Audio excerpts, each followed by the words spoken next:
ऐसी हरकत करने की सोचना भी मत, वरना गाड़ी सीधे तेरे ऊपर चढ़ा दूंगी। चल निकल यहाँ से, ये हमारे दोनों के बीच का मामला है।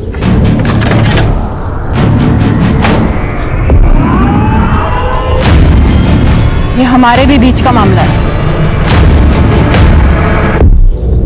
प्रिया मेरी बेस्ट फ्रेंड है, अगर आइंदा इसके आसपास भी नजर आया ना तो गाड़ी सीधा तेरे घर में घुसा दूंगी। नीति, नीति, चल निकल यहाँ से, निकल। देख लो मधु, तो उसको झेलती क्यों है? गरीबों को तो झेलना ही पड़ता है ना। और वैसे भी किस्मत का क्या पता, कल को अगर मुझे इससे शादी करनी पड़ जाए। ऐसा सोचना भी मत, वरना गाड़ी तेरे ऊपर ही चढ़ा दूंगी मैं। देख, अगर पैसे की प्रॉब्लम है ना तो तू मुझे बता दे, मैं पापा से बात कर लूंगी, तेरी कहीं ना कहीं जॉब लगवा देंगे वो तो अच्छा हुआ मेरा ड्राइवर आज गुटली मार गया, तो मुझे खुद डिलीवरी करने निकलना पड़ा। लड़की होके तू कंपनी चलाती है, डिलीवरी भी खुद ही देने जाती है, इतना सब कुछ तू कर कैसे लेती है? अरे हिम्मत हो तो सब कुछ पॉसिबल है, तू भी कर सकती है। चल तुझे घर छोड़ देती हूँ।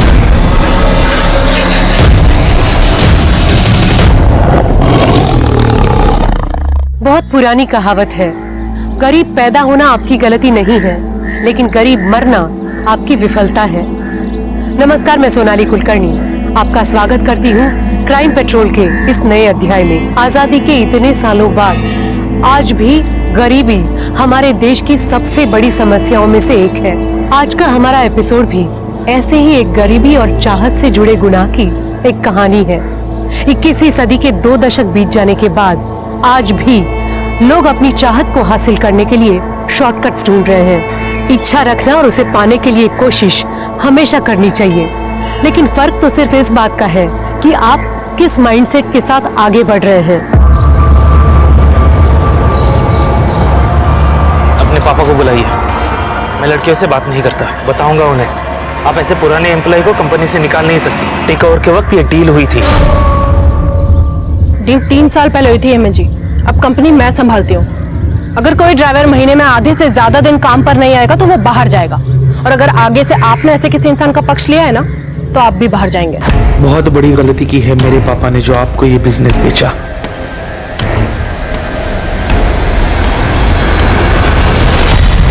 दीदी, आपके झगड़े फिर से चालू हो गए। अरे तो क्या करो स्वाति, ऐसे लोग ऑफिस आकर लड़कियों को धमकाएंगे, उनको परेशान करेंगे, तो ऐसे लोगों को ऐसे ही हैंडल करना पड़ता है। अरे दीदी, तो पापा से बात करो ना, आप क्यों झगड़ा करते फिरते हो? नहीं नहीं, पापा को पहले ही 10 टेंशन है फैक्ट्री की। स्वाति मेरी बात सुन, पापा को कुछ भी नहीं बोलेगी, ठीक है? अरे बोला था ना आराम से काम करो।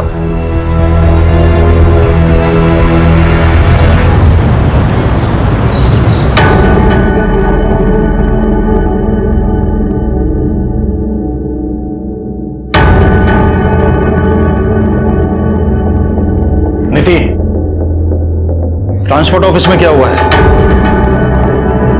और ये पुराने मालिक का लड़का क्यों आया था? पापा वो ऑफिस आकर अपनी पावर दिखा रहा था तो झाड़ दिया मैंने। बस गार्ड से पिटवाया नहीं? हाँ? क्या पापा, आप भी ना। अरे मेरा बच्चा, जो तुझे ठीक लगे ना वो कर, किसी से डरने की कोई जरूरत नहीं है। प्रॉफिट डबल कर दिया है तूने बिजनेस का। बल्कि मैं तो ये सोच रहा था कि अपनी आयरन फैक्ट्री बंद करके तेरे साथ ट्रांसपोर्ट ऑफिस में बैठ जाता हूँ, बस एक बार तेरी शादी करो।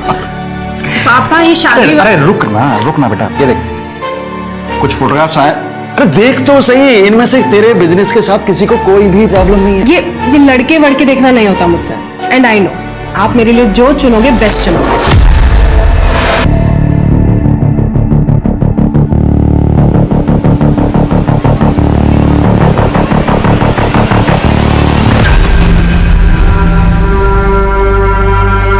चलती है ना तू मुझसे, मेरे काम से, इसलिए बार बार मेरे काम में टांग अड़ाती है। जलन नहीं, चिंता है आपकी। ठीक है, करो जो आपके मन में है, लड़ो लोगों के साथ, कोई कुछ कर देगा किसी दिन तो। अपना मेकअप का कोर्स करने मुंबई जा, और आइंदा मुझसे बात मत करना।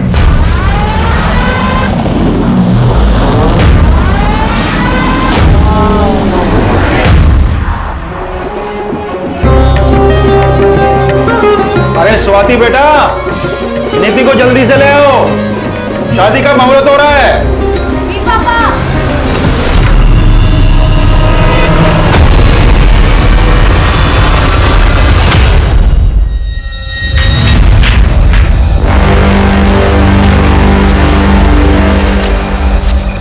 आप दीदी को लेके आएंगे प्लीज? हाँ, मैं अभी लेके आती हूँ। नीति, नीति, अंकल जी। क्या हुआ? स्वाति, अंकल जी, अंकल जी नीति कमरे में नहीं है। कमरे में नहीं है? मैंने बाथरूम में भी चेक किया, वहां पे भी नहीं है। अरे यहीं कहीं इधर उधर घर में होगी, तुम अंदर जाके देखो जल्दी। नीति, नीति, नीति, नीति, नीति, नीति, बस कीजिए, समझिए। अब आप बता दीजिए कहाँ भगाया है अपनी बेटी को? क्या बकवास कर रहे हैं आप? मैं क्यों अपनी बेटी को उसी की शादी से भगाऊंगा? मैं सब समझ चुका हूँ कि आप क्या क्या कर सकते हैं। ये सब किया धरा आपका ही है। या तो आप यहीं बता दीजिए, नहीं तो पुलिस पूछेगी आपसे ये सवाल। सर, इतना इंतजाम करके खर्चा करने के बाद अपनी ही बेटी को उसी की शादी से भगाऊंगा मैं? क्यों? तो फिर निधि शादी के जोड़े में इतने सारे मेहमानों के बीच में से गायब कैसे हो गई? सर, मैं बता रहा हूँ आपको, सब कुछ किया धरा इसी आदमी का है। कोई मालदार पार्टी मिल गई होगी इसको, इसलिए मेरे 20 लाख रुपए देने के लिए। क्या 20 लाख? क्या सर, वो इसने कहा था कि 20 लाख कैश शादी में देगा। मतलब चीचा को 20 लाख रुपए नहीं मिले, इसलिए चीचा रूठ गए। चलिए आपको 20 लाख रुपए दिलाते, लेके जाओ इनको।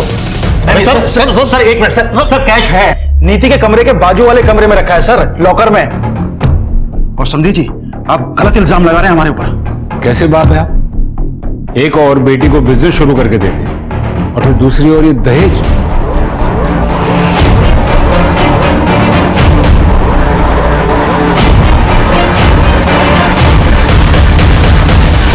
क्या लॉकर खुला है और पैसे गायब हैं? सर, मैंने पैसे लॉकर में ही रखे थे सर, मुझे याद। बस कीजिए पापा, पैसों को छोड़िए अभी। दीदी इंपॉर्टेंट है ना अभी।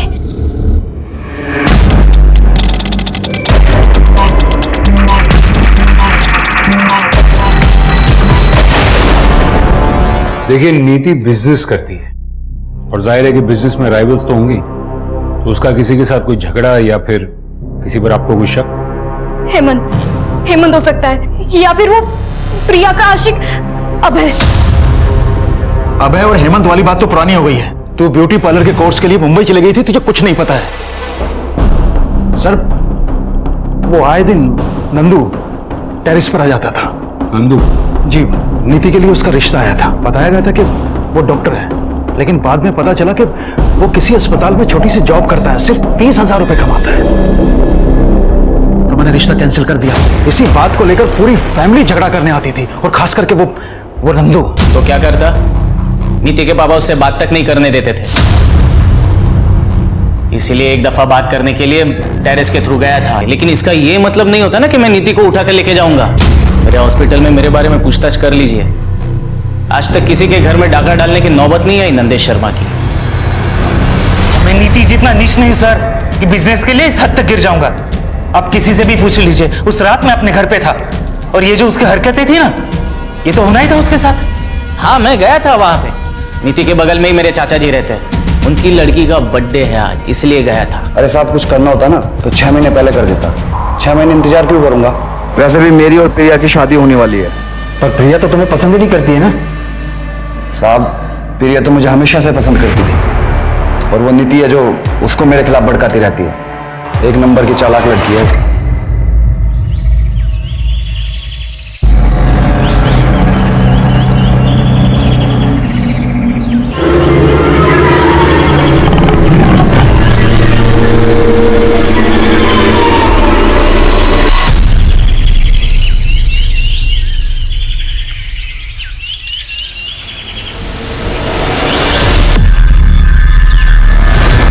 सर, इसकी शादी होने जा रही थी, फिर ये शादी से ही गायब हो गई। फिर किसी ने इसे इतने बेरहमी से मार दिया। नीति!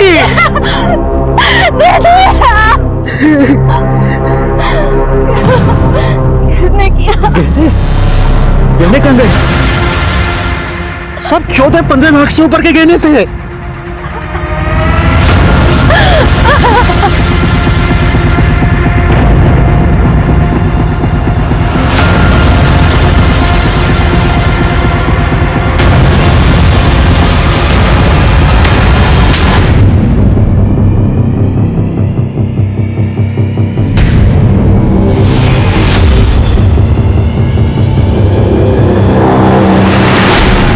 साहब, मालूम है मेरे को मैं काम पे जाता हूँ और तुम पीछे से किसी और मर्द के साथ गुस्सा नहीं उड़ाती है। ये गांव वालों की बातों पे भरोसा कर रहे हो, तुम मुझ पे शक कर रहे हो। मुझे धक्का देती है।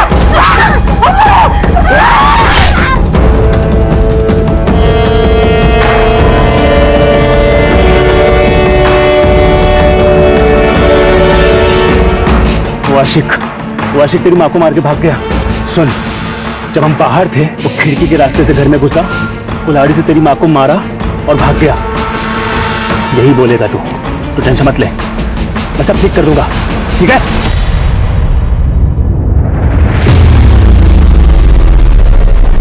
सर ये ब्रिजनाथ बहुत ही अजीब बात, सामने बेटी की लाश पड़ी थी और उसके मुंह से सबसे पहले क्या निकला? गया ना? पांडे, अगर ये ब्रिजनाथ अपनी ही बेटी नीति को प्लान करके गायब करता है तो फिर ये नीति की लाश? एक काम करो, ये ब्रिजनाथ का फोन मंगवा। एक मिनट बताइए बात क्या है? मुझे मिलने दीजिए साहब से। एक मिनट मैडम, बोलिए क्या बात है? मेरा एक कुत्ता था साहब, एक रात वो घर नहीं आया, करीब 6 महीने पहले की बात है। आपके कुत्ते का और नीति का क्या कनेक्शन? 3 दिन तक मैंने उसे पूरे शहर में ढूंढा, पर मिली उसकी लाश ठीक उसी जगह जहां आपको उस दुल्हन की लाश मिली थी, और ठीक उसी तरह चीर-फाड़ करी हुई जैसे उस दुल्हन की थी। मतलब आप ये कहना चाहती कि वो दुल्हन और आपके कुत्ते का कातिल एक ही इंसान है? एक ही है, पर इंसान नहीं, शेर।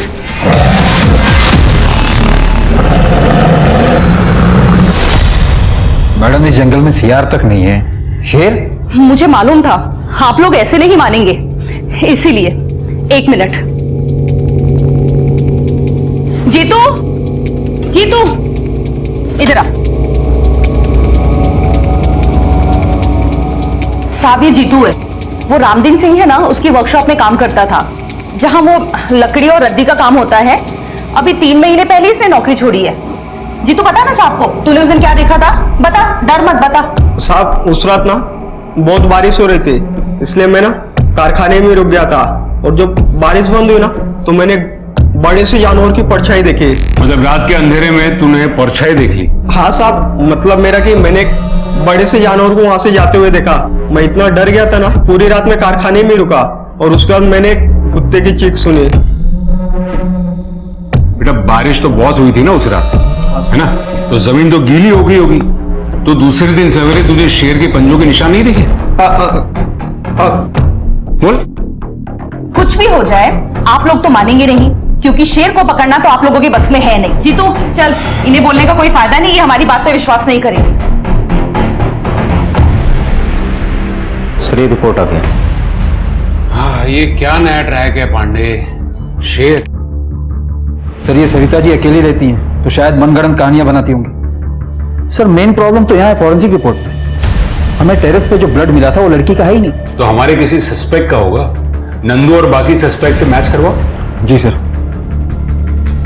अलमारी में कोई फिंगरप्रिंट्स नहीं मिला। हाँ तो पांडे ऐसा हो सकता है कि जो आया था वो ग्लव्स पहन के आया हो। तो मुझे ये बताओ ना कि पोस्टमार्टम रिपोर्ट में क्या है? सर पोस्टमार्टम रिपोर्ट में तो एक अजीब बात सामने आई है। नीति की बॉडी पर जो घाव थे उसमें लकड़ी का चूरा मिला है। लकड़ी का चूरा? इसका मतलब है जो मर्डर वेपन है वो लकड़ी काटने के काम आता है। पांडे, ये सरिता जी जो अभी आकर गई वो किसी रामदीन के बारे में बात कर रही थी, जिसकी कुछ लकड़ी काटने की और रद्दी की वर्कशॉप। जी सर। चलो इस रामदीन से मिलकर आते हैं। कमाल करते हैं साहब, डेड बॉडी पे लकड़ी का भूसा मिल गया और आप सीधे हमारे वहां चले आए। हम ये बंद कर, बंद। सिर्फ इसलिए नहीं आए, हम इसलिए भी आए हैं क्योंकि वो बॉडी आपके इस वर्कशॉप से सिर्फ 200 मीटर की दूरी पर मिली है। तो हमारा क्या लेना देना है ब्रिजनाथ की बेटी से साहब? वो सरिता सही कह रही है, ये शेर नहीं किया है। वो दुल्हन को और कौन मारेगा साहब? आप लोग भी ना। आपके वर्कशॉप में इस्तेमाल होने वाले औजार कहाँ है वो? सब औजार का वो हिसाब हमारा सुपरवाइजर रखता है। हेमंत, हेमंत साहब, हेमंत। हाँ सर। तुम? आप जानते हैं इसे? हाँ। तुम यहाँ क्या कर रहे हो? सुपरवाइजर की नौकरी कर रहा हूँ, और क्या कर रहा हूँ? उस नीति ने बर्बाद जो कर दिया मुझे।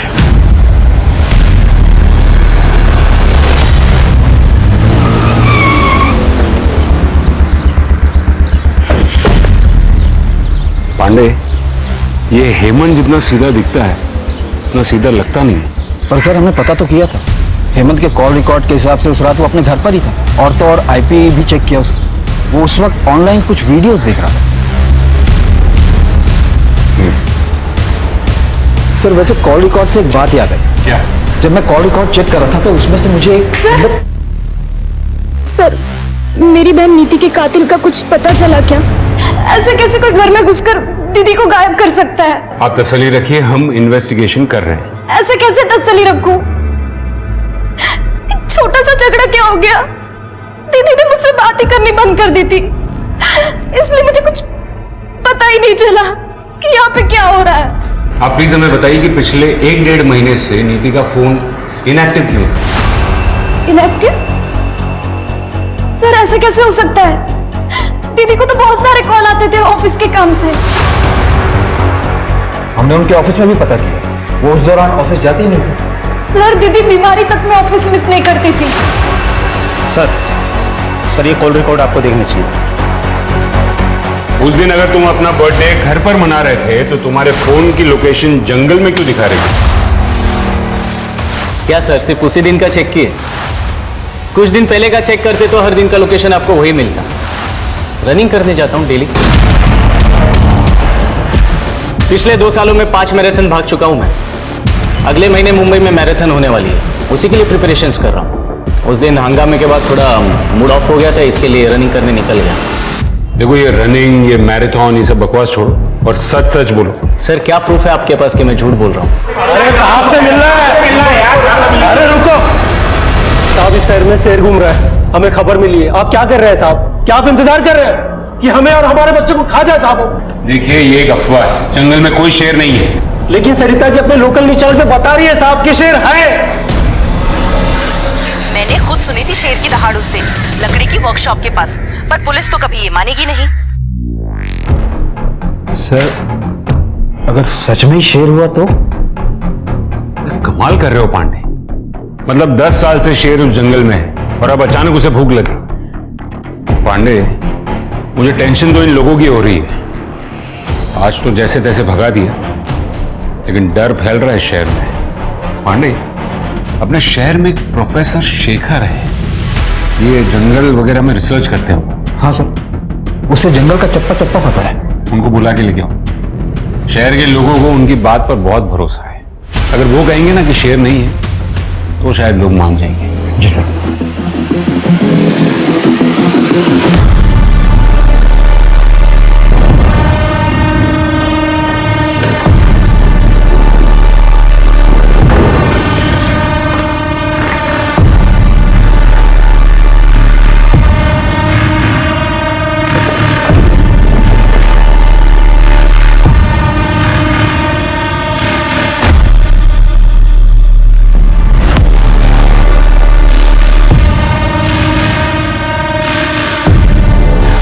मेहनत से बिजनेस सेटल किया है। घर के काम नहीं कर पाऊंगी, ऑफिस जाना पड़ता है रोज। घर के काम के लिए तो काम वाली बाई आ जाएगी। बिजनेस आपका पैशन है, वो ज्यादा इंपॉर्टेंट है। ये सब बातें आप सिर्फ मुझे इम्प्रेस करने के लिए तो नहीं कह रहे? वो जानने के लिए तो आपको शादी करनी पड़ेगी।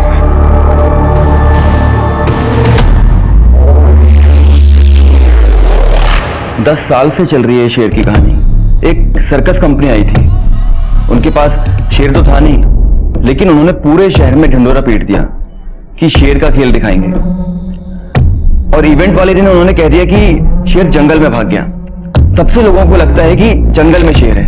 प्रोफेसर साहब, अगर जंगल में शेर नहीं है तो फिर ऐसा कौन सा जानवर है जो इंसान की जान ले सकता है? सर ऐसा कुछ भी नहीं है। इतने सालों से मैं पेड़ों की गैर कानूनी कटाई के खिलाफ लड़ाई लड़ रहा हूँ और इसीलिए इस जंगल का चप्पा चप्पा जानता हूँ मैं। और जितना मैं लोगों को समझाने की कोशिश करता हूँ कि जंगल में कोई शेर नहीं है, उतना ही मेरी बुआ लोगों को आकर बोलती है कि इस जंगल में शेर है, शेर है। बुआ? हाँ सर, सरिता जी मेरी बुआ है। वो मेरी बात समझती ही नहीं है। लेकिन खैर, अगर आप कह रहे हैं तो मैं पूरी कोशिश करूंगा कि लोगों को समझा पाऊं।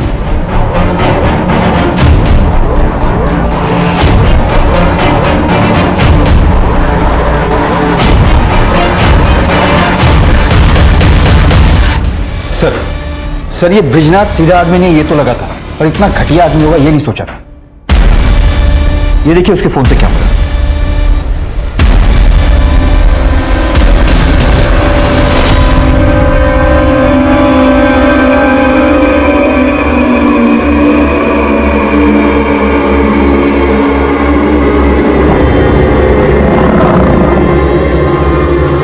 कौन है?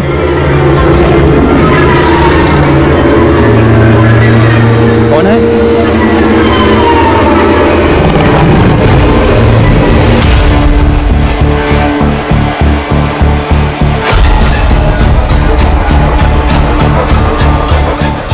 सर, मैं क्यों अपनी बेटी की ऐसी फोटोग्राफ्स लूंगा? ये फोटोज देखकर साफ साफ पता चल रहा है कि नीति ने खुद में फोटो नहीं खींची, किसी और ने खींची। और ये फोन किसका है? आपका। ये फोटोज आपके फोन से मिली। अब आप मुझे बताइए कि आपने नीति की ऐसी फोटोज क्यों खींची? सर, मुझे नहीं पता कि ये फोटोग्राफ्स मेरे इस फोन में कैसे आए। और सर, आप मेरी बेटी के कातिल को और उस आदमी को क्यों नहीं ढूंढ रहे हैं जिसने मेरे सारे पैसे और मेरे सारे गहने चुराए हैं? कौन है? अरे कौन है वहां? फिर से आ गए तुम लोग यहाँ पेड़ काटने के लिए?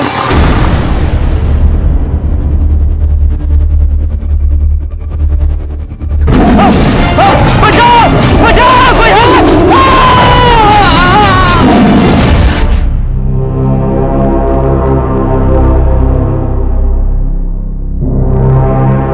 ऐसे क्या देख रही है? आपने सच में दीदी के साथ कुछ किया तो नहीं ना? शादी के कुछ हफ्ते पहले से दीदी का फोन क्यों बंद था? तेरी हिम्मत कैसे हुई मुझसे ऐसी घटिया बात करने की? और उसका फोन बंद नहीं था, तुझसे बात नहीं करनी थी।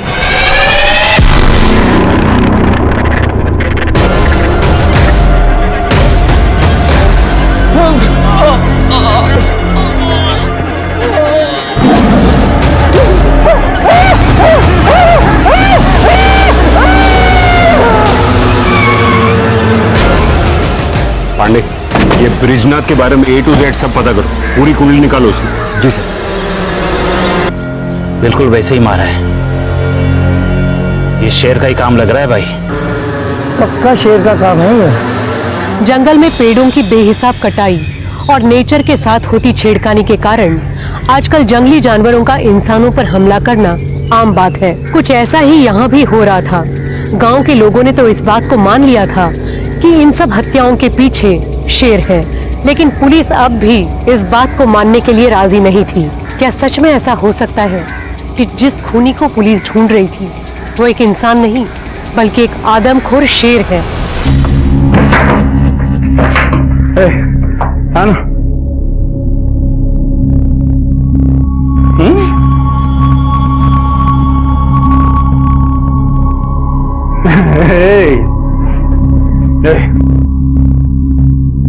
जब वो बोला था ना सब ठीक कर दूंगा मैं, एक बार फिर से अपना घर बस रहा है। ये तेरे माँ जैसी नहीं है, बहुत ख्याल रखेगी तेरा। है चल जा बाहर खेल, है चल, और दरवाजा बंद कर लेना। हाँ हाँ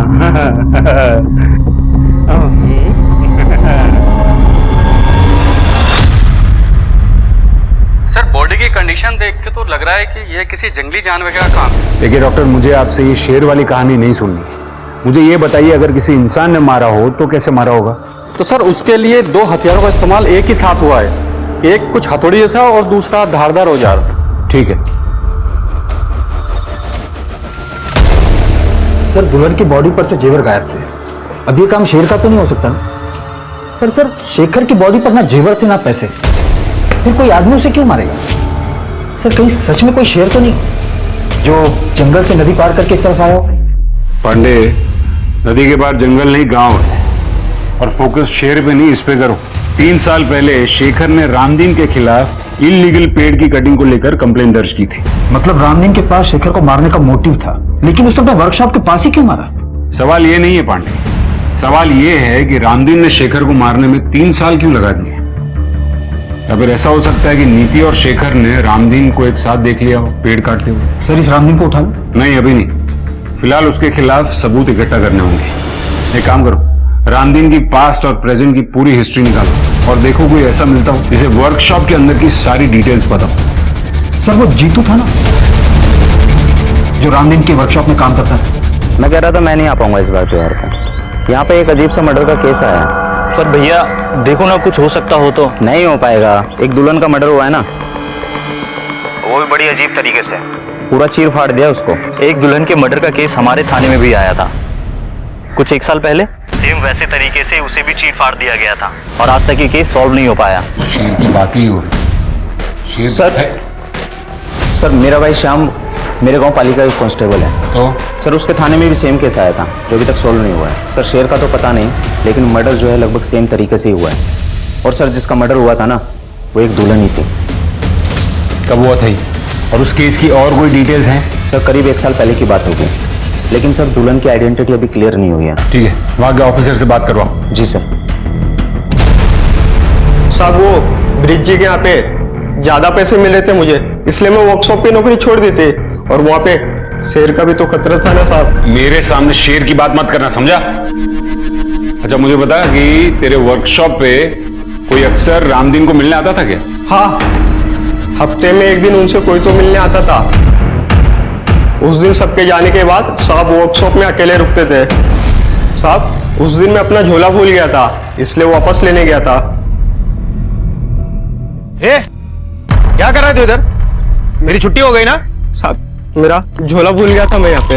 हो गया ना? चल निकल। आ गया वो, आ जाओ। कौन था वो? साहब मैं ज्यादा कुछ नहीं देख पाया था, रामदीन जी ने मुझे भगा दिया था वहां से। सर एक मिनट। सर ब्रिजनाथ के मोबाइल में जो फोटो मिले थे उन्हें इनलार्ज करवाया। सर ये फोटो में देखिए किसी का रिफ्लेक्शन दिख रहा है, नीति की फोटो खींचते हुए। ये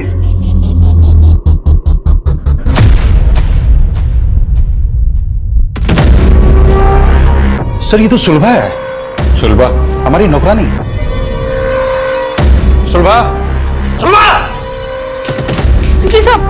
तो तुमने खींची थी ये इतनी वाहियात फोटोग्राफ नीति की? साहब हम तो नौकर हैं, मालकिन ने कहा था ऐसे फोटो खींचने को। दीदी ये लीजिए। दीदी जल्दी कीजिए, साहब ने देख लिया तो मुसीबत हो जाएगी। एक मिनट चल। हाँ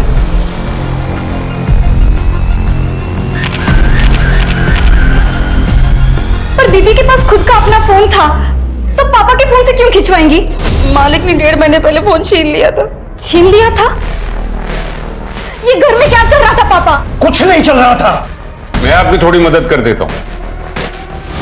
यहाँ आने से पहले हमने आपके सारे अकाउंट्स चेक किए। पिछले कुछ महीनों में क्रेडिट कार्ड से काफी शॉपिंग की है आपने, फ्रिज, टीवी, वॉशिंग मशीन। पर किसके लिए? घर में ऐसा कुछ नया तो आया नहीं है। आपके घर के लिए नहीं, इन सारी चीजों की डिलीवरी प्रिया के घर पे हुई थी। प्रिया नीति की दोस्त।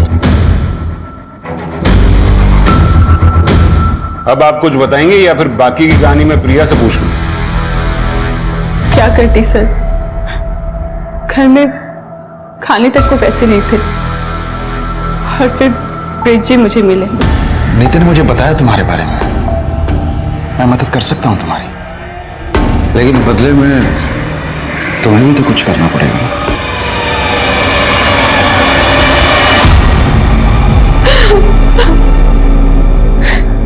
मेरे पास और कोई रास्ता नहीं था सर। और नीति को यह बात कब पता चली?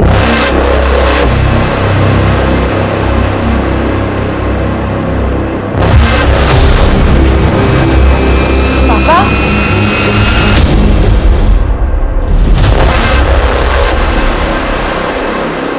और जब नीति ने आपकी इस हरकत का विरोध किया तो आपने उससे उसका फोन छीन लिया, उसका ऑफिस जाना छुड़वा दिया। वो अपने बाप से बदतमीजी कैसे कर सकती थी? और बच्चों को संस्कार सिखाने के लिए ना ऐसे कदम उठाने पड़ते हैं। संस्कार नहीं, डर। इस बात का डर कि कहीं आपकी काली करतूत जमाने के सामने ना आ जाए। और आपको लगा होगा कि शादी के बाद तो आप नीति जैसी कॉन्फिडेंट लड़की को रोक नहीं पाओगे। तो पापा आपने दीदी को, इसलिए शादी वाले दिन भी आप सब प्रिपरेशन छोड़ के आधे घंटे के लिए कहीं चले गए थे और आते ही आपने दीदी को बुलाने के लिए कहा था। फूल लाने के लिए गया था, पंडित जी ने अचानक से फूल लाने के लिए बोल दिया था। तो आपने अपनी प्रिया को कहा होगा कुछ करने के लिए। नहीं, ब्रिज जी ने मुझे कुछ नहीं कहा था। नीति मुझसे नफरत करने लगी थी कई बार तो उसने मुझे थप्पड़ भी मारा था, लेकिन मैंने उसे कुछ भी नहीं कहा और कहती थी किस मुंह से मुझसे ये सब कुछ और झेला नहीं जा रहा था, इसलिए मैंने अभय से शादी करने के लिए हाँ कह दिया। सर, वो गांव से ऑफिसर का फोन। हाँ जी, मुझे वो दुल्हन वाले मर्डर केस की डिटेल्स चाहिए थी। हाँ सर, एक फ़ोन मिला था उसके पास से, लेकिन वो बहुत ही डैमेज था और लॉक भी था। बहुत टाइम लग गया उसको ठीक करने में और अनलॉक करने में। अब करीब 1 साल के बाद अनलॉक हुआ तो पता चला कि वो यहीं गांव के पास ही रहती थी। दुल्हन की फैमिली का कहना था कि उस लड़की का किसी के साथ चक्कर चल रहा था, लेकिन किसके साथ वो हमें पता नहीं। Thank you very much. और कोई डिटेल्स मिले तो हमारे साथ शेयर कीजिएगा। Okay sir. मेरा पूरा परिवार बिखर गया। सर प्लीज बता दीजिए कौन है मेरी दीदी का कातिल। पापा, देखिए, हमने पता लगाया आपके पिताजी वाकई में फूल लेने गए थे, तो फिर और कौन रह जाता है? नीति का बॉयफ्रेंड। बॉयफ्रेंड? नहीं सर, ये हो ही नहीं सकता। दीदी का फोकस सिर्फ बिजनेस पे ही था और दीदी तो ये शादी से भी बहुत खुश थी। तो फिर एक जवान लड़की ऐसे फोटोज किसके लिए क्लिक करेगी? हमने फोन भी चेक किया, हमें कोई नंबर नहीं मिला। शायद वो इंटरनेट कॉलिंग से बात किया करती थी। और इस केस में ये पॉसिबल है कि घर से चोरी नीति ने या फिर नीति और उसके बॉयफ्रेंड ने मिलकर की थी। पैसे दीदी ने नहीं चुराए थे, मैंने चुराए थे। मुझे अपना ब्यूटी पार्लर खोलने के लिए पैसे चाहिए थे और पापा को मुझ पे भरोसा ही नहीं था और दीदी मुझसे बात ही नहीं कर रही थी।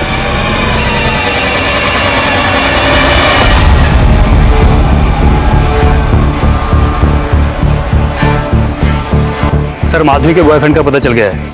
अच्छा? लेकिन वो भी मर चुका है। गांव के करीब 70 किलोमीटर दूर उसकी बॉडी मिली थी। उसका खून भी करीब उसी टाइम पे हुआ है जब माधुरी का खून हुआ था। खूनी ने दोनों को किसी तेजदार हथियार से चीर फाड़ दिया है। कमाल है, 3 खून और वो भी एक ही तरीके से। कोई सरफिरा खूनी घूम रहा है शहर में। अरे हमें कहां से मिलना है? मैं तुम्हें फोन करता हूँ। क्या हो रहा है यहाँ पर?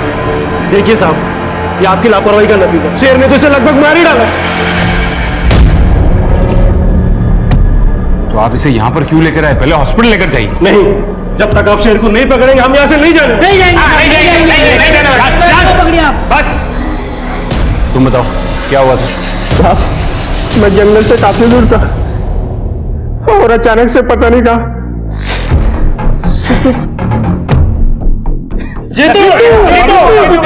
देखिए, आप लोग विश्वास रखिए, हम आज के आज ही जंगल विभाग से बात करेंगे, लेकिन आप प्लीज इसे पहले हॉस्पिटल लेकर जाइए। पांडे जी साहब। समझ 2-4 लोग गांव के मरेंगे नहीं ना जब तक।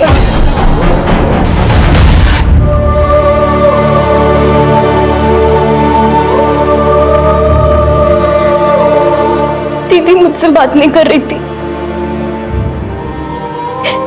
तो मैंने क्यों कोशिश नहीं की उनसे बात करने की। दीदी इतनी मुसीबत में थी, उनको मेरे साथ की जरूरत थी और मैं इतनी सेल्फिश हूं कि सिर्फ अपने सपनों के पीछे दौड़ती रही। अगर मैं दीदी के साथ होती तो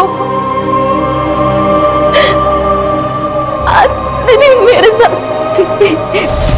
सर, डॉक्टर ने बताया कि जीतू को किसी शेर ने नहीं बल्कि जंगली कुत्ते ने काटा था। मुझे पता था, वो घबरा गया इसलिए देख नहीं पाए। सर, जब तक हम नीति और शेखर के कातिल को इनके सामने नहीं लाएंगे ये लोग हमारी बात नहीं मानने वाले। सर, वो रामदीन के बारे में पता करने के लिए बोला था ना सर आप? सर, पता लगा कि वो भी मेरे गांव पाली से है। एक बात और सर, वो दुल्हन का जो मर्डर हुआ था उस केस की इन्वेस्टिगेशन से एक बात साफ जाहिर होती है, 6 साल पहले भी सेम तरह से मर्डर हुआ था सर वहां पर। किसका? वो भी एक दुल्हन थी क्या? नहीं सर, वो एक आदमी था। इनफैक्ट जिसका मर्डर हुआ था वो खुद एक खूनी था। मतलब 6 साल पहले उस आदमी का खून उसी तरह हुआ था? मतलब एक सिरफिरा कातिल 6 साल से घूम रहा है, न जाने उसने कितने कत्ल किए होंगे। सर, रामदीन हो सकता है। अच्छा, जो मरे हैं उनकी फैमिली में और कौन कौन है? एक बेटा है सर। उस बेटे को ढूंढो, शायद उस बेटे ने उस खूनी को देखा हो। Hello police station, gold coin jewellers, कहाँ से बोल रहा हूँ? हाँ जी बोलिए। आपने जो चोरी की हुई ज्वेलरी की फोटोज हमें भेजी थी, उसमें से कोई एक मेरे यहाँ पे बेचने के लिए आया हुआ है। कस्टमर को मैंने बातों में लगा रखा है, अंदर बैठी हुई है।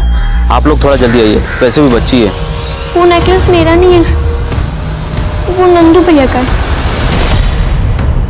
नंदू भैया ने एक डब्बे में छुपा के रखा था, मैंने निकाल लिया। मुझे लगा कि मेरा बर्थडे का गिफ्ट है। मैंने कुछ नहीं किया सर, मैंने कुछ नहीं किया। सर क्यों मारना? बहुत घुमा लिया पुलिस को। अब मुंह खोल और सच बता, कैसे भगाया नीति को, कैसे उठाया? बोल। बताता हूँ सर। सर मैंने नीति को नहीं उठाया सर, वो खुद आई थी मेरे पास। हम दोनों एक दूसरे से बहुत प्यार करते थे सर। मैंने कुछ नहीं किया सर, बिलीव मी।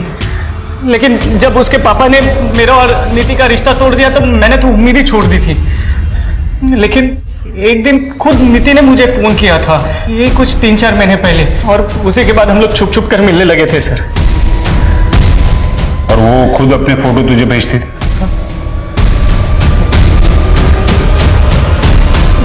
जी सर, बॉयफ्रेंड था मैं उसका। लेकिन भागने का प्लान नीति ने बनाया था और हम लोग भागकर सीधा मुंबई जाने वाले थे। और बराबर शादी वाले थे? हाँ, मतलब नीति का ऐसा प्लान था कि शादी वाले दिन उसके पास ढेर सारे गहने होंगे तो मुंबई में हम लोग आराम से सेटल हो जाएंगे। सारा नीति का आइडिया था, सब राजी खुशी हुआ। तो फिर टेरेस पर खून कहां से है? और वो जंगल के बाहर डेड बॉडी?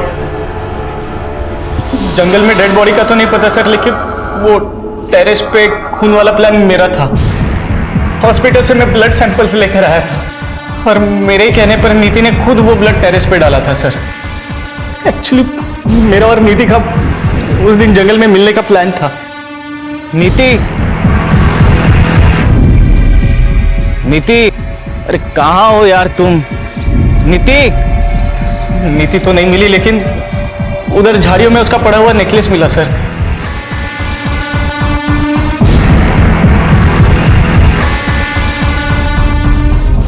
मेरा विश्वास कीजिए सर, उस दिन जंगल में क्या हुआ मुझे कुछ नहीं पता सर। उस दिन जंगल के आसपास तू अकेला ही था और कोई नहीं था। तुमने जरूर किसी को देखा होगा। नहीं सर, मैं अकेला नहीं था, मतलब और भी कोई था वहां पर। दूर से उसकी शक्ल देख तो नहीं पाया, लेकिन हाँ वो लंगड़ा कर चल रहा था। शायद उसके पैर में कोई तकलीफ थी और वो रामदीन के वर्कशॉप की ओर जा रहा था सर। सर रामदीन के वर्कशॉप में कौन कितने बजे आता जाता है ये सुपरवाइजर हेमंत को जरूर पता हो। अच्छा, वो जिसके पाँव में दिक्कत है सर, वो तो टेम्पररी ड्राइवर था जिसे कुछ सामान लाने के लिए भेजा था। क्या नाम है उस ड्राइवर का? सर सुखबीर, जिसे उस नीति ने काम से निकाला था। मैंने कुछ नहीं किया सर, वो तो मेरी किस्मत ही खराब जो उस वक्त में फैक्ट्री गया था कुछ काम से।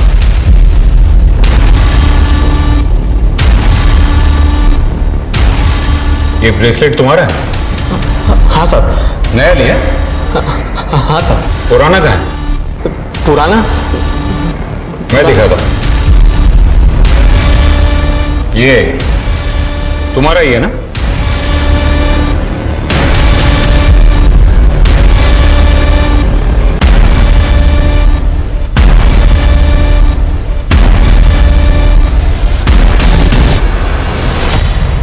हाँ साहब, मेरा ही है।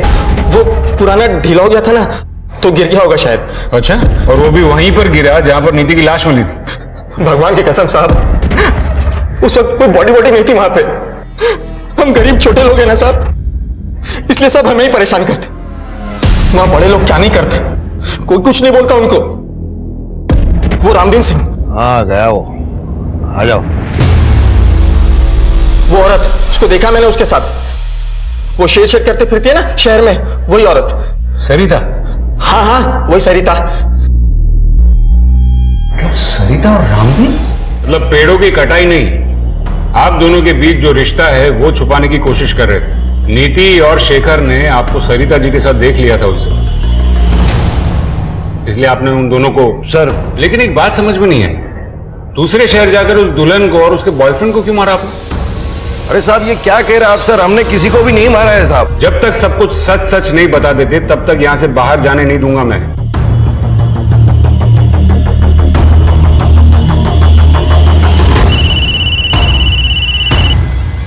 हाँ गुप्ता बोलो। सर उस बच्चे का पता किया है हमने यहाँ से। सर उसके हिसाब से वो बच्चा करीबन 1 साल पहले इसी कंस्ट्रक्शन साइट पे काम कर रहा था, लेकिन अभी वो यहाँ काम नहीं कर रहा है। लेकिन सर एक बात और पता चली है, वो दुल्हन माधुरी जिसका मर्डर हुआ था वो यहीं आसपास किसी स्कूल में काम करती थी, और सर उस बच्चे का घर भी इसी स्कूल के आसपास ही है। तो क्या इस माधुरी का उस बच्चे के साथ कोई कनेक्शन, या फिर उसके बाप के साथ कोई कनेक्शन? सर इतना तो नहीं पता, पर यहाँ पे एक गार्ड है, उसने बताया कि वो उस बच्चे को जानता था जब वो बच्चा यहाँ काम किया करता था। गुप्ता मैं एक काम करता हूँ, यहाँ डिस्ट्रिक्ट से एक स्केच आर्टिस्ट भिजवा रहा हूँ, उसका स्केच निकलवाओ। Right sir.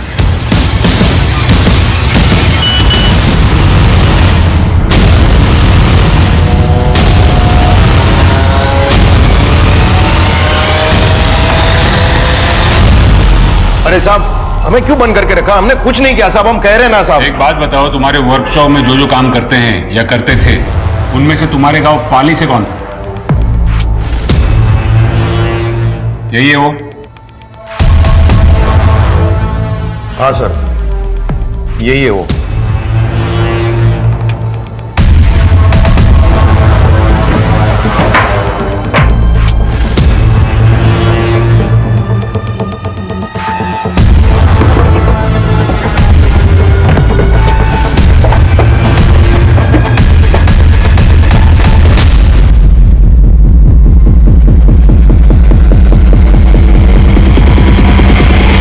सर ये लोगो इस गांव में कई जगह देखने को मिलेगा। एक बाबा यहाँ का, उसी का ही लोगो है। चलिए मैं लेकर चलता हूँ आपको उस बाबा के घर।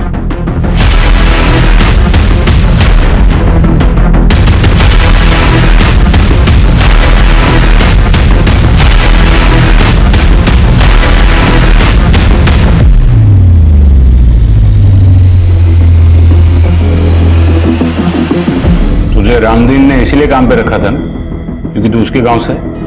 हाँ रखा था तो साहब। और तुझे नौकरी सिर्फ इसीलिए करनी थी ना कि एक अच्छी सी लड़की से शादी करनी थी? साहब शादी करके घर तो बसाने है ना हमें भी। वाह ये कमाल है, लोग शादी करने के लिए मैरिज ब्यूरो में नाम लिखवाते हैं, पेपर में ऐड देते हैं, और तू मर्डर करता है। क्या साहब ये क्या बोल रहे हो आप? ये मैं नहीं बोल रहा हूं, तेरा वो जंगल वाला बाबा बोल रहा है। थोड़ी जेल की हवा लगी, 2 डंडे पड़े तो मुंह खुल गया उसका। साहब मैं शादी करके ना सिर्फ घर बसाने वाला था। वो माधुरी थी ना, उससे बहुत प्यार करता था मैं, लेकिन उसने क्या किया, घर से भागने के लिए मेरा ही इस्तेमाल किया। किसके लिए? उस फालतू लड़के के लिए। मार दिया उसे।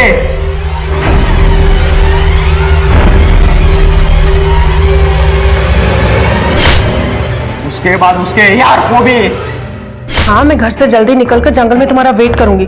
हाँ तुम लेकिन लेट मत होना। हाँ सारे गहने लेकर आ रही हूँ, पहने हैं मैंने, तुम जल्दी आना बस।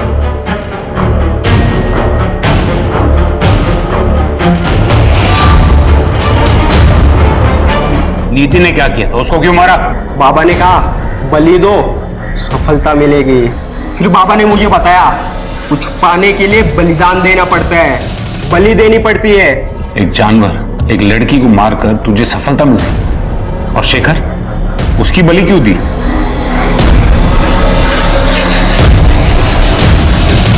आओ वो शेखर अगर उस दिन बीच में ना आया होता ना तो हमारी प्रक्रिया पूरी हो जाती है। बे कौन है विधु? और ये यहाँ क्या कर रहे हैं?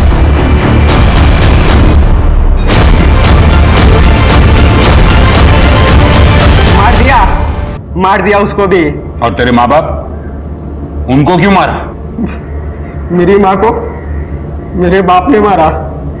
वो जो कुछ भी बोलते थे मेरी माँ के बारे में, उनके आशिक के बारे में, सब कुछ झूठ था, सब गलत था। और ये दुनिया वाले उनकी झूठ को सच मानते थे। मगर मैं समझ गया था उस आदमी को, इसलिए मैंने उसको कुल्हाड़ी से मार दिया था। अब चिंता करने की कोई बात नहीं, बाबा ने मेरा शुद्धिकरण करवा दिया है। अब मैं शादी कर सकता हूँ, अपना घर बसा सकता हूँ। तेरा शुद्धिकरण तो बेटा अब हम करेंगे, और तेरा घर है ना, ये जेल में बसाएंगे। किसी चीज की बेहिसाब चाहत इंसान को गुनाह के रास्ते पर ले जा सकती है, चाहत पागलपन ना बने, इसके लिए हमें ये मालूम होना चाहिए कि हमें कब खुद को रोकना है। जीतू जैसे भोले और महत्वाकांक्षी इंसान की तलाश ऐसे ढोंगी बाबा को हमेशा होती है। वो उनके आसान टारगेट होते हैं। बाबा ने अपने लालच के लिए एक मासूम से बच्चे को एक बेरहम कातिल बना दिया। शादी करने के लिए उसके पागलपन का इस्तेमाल किया। वैसे कहते हैं ना, बच्चे कच्चे घड़े की तरह होते हैं जिन्हें माँ बाप अपनी परवरिश से सही ढांचे में डालते हैं। इसी तरह देखा जाए तो मासूम जीतू से कातिल जीतू तक के सफर की शुरुआत तो उसके बचपन में ही हो गई थी। अगर समय रहते जीतू के माँ बाप जान गए होते कि उनके आपसी झगड़े का उनके बच्चे पर क्या असर पड़ रहा है, तो आज जीतू सलाखों के पीछे नहीं होता। माँ बाप बन जाना अलग बात है और जिम्मेदार माँ बाप बनना अलग। अब मैं सोनाली कुलकर्णी आपसे विदा लेती हूँ। फिर मिलेंगे क्राइम पेट्रोल सतर्क में एक ऐसे ही चौंका देने वाले केस के साथ। तब तक अपना और अपनों का ख्याल रखिए। आप जानते हैं हम सब एक मुश्किल दौर से गुजर रहे हैं। कृपया मास्क पहने, समय समय पर हाथ धोते रहें और उचित दूरी बनाए रखें। देखते रहिए क्राइम पेट्रोल सतर्क। जय हिंद। सफर मंजिल से ज्यादा खूबसूरत होते हैं, पर मेरी कोई मंजिल नहीं थी, सिर्फ पड़ाव थे। एक इंटर्न से प्रेस जर्नलिस्ट, प्रेस जर्नलिस्ट से टीवी रिपोर्टर और अगला पड़ाव न्यूज एंकर।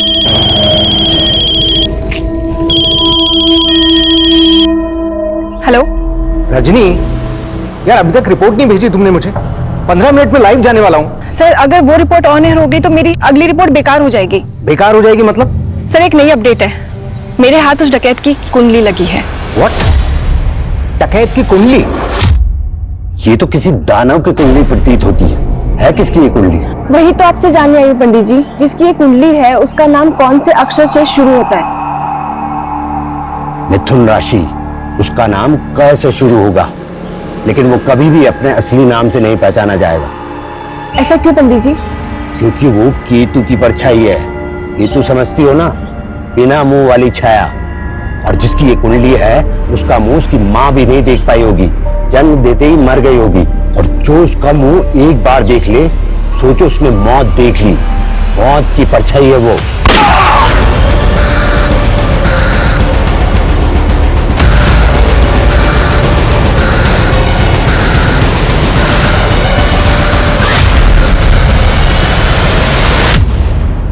नमस्कार, मैं सोनाली कुलकर्णी क्राइम पेट्रोल सतर्क के इस नए अध्याय में आपका स्वागत करती हूँ। गुमनामी की जिंदगी किसी को पसंद नहीं होती, लेकिन किसी की गुमनामी ही उसकी शोहरत बन जाए तो वो हस्ती क्या होगी, ये जान के आप दंग रह जाएंगे। ये केस ऐसे किरदारों की एक सच्ची कहानी है जो हम जैसे आम लोग थे। औरों की तरह उनमें कमियां भी थी और खूबियां भी, लेकिन खूबियां अगर तराशी न जाए, कमियां सही से सुधारी न जाए, तो इंसान की प्रगति रुक जाती है।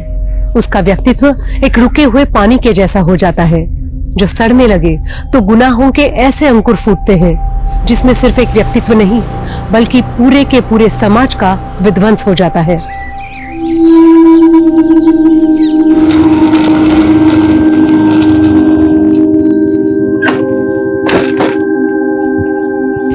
गुड मॉर्निंग पापा। Good morning.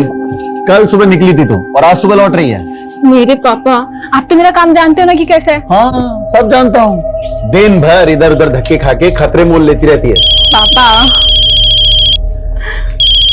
हाँ योगेश। रजनी, ब्रेकिंग न्यूज है। एसपी माहेश्वरी का मर्डर हो गया। क्या? हाँ, उनकी लाश उन्हीं की गाड़ी में उनके घर के सामने मिली है। लेकिन उन्हें तो बुधिया को पकड़ने का मिशन सौंपा गया था ना। हाँ, तो क्या बुधिया ने उन्हें भी? डकैत बुधिया, जिसको आज तक किसी ने नहीं देखा, लेकिन उसका आतंक आए दिन देखने को मिल रहा है। पिछले 10 साल में 100 से ज्यादा कत्ल करने वाले बुधिया ने इस बार अपना टारगेट IS रैंक के पुलिस ऑफिसर को बनाया। तो अब सवाल ये उठ रहा है, क्या बुधिया को पकड़ने वाला पुलिस फोर्स में कोई है?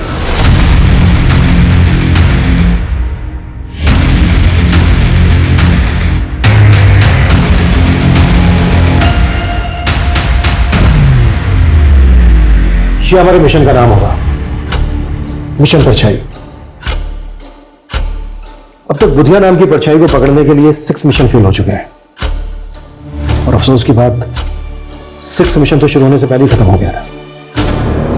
जैसे ही एसपी प्रदीप महेश्वरी ने इस एरिया को ज्वाइन किया, कत्ल कर दिया गया उनका।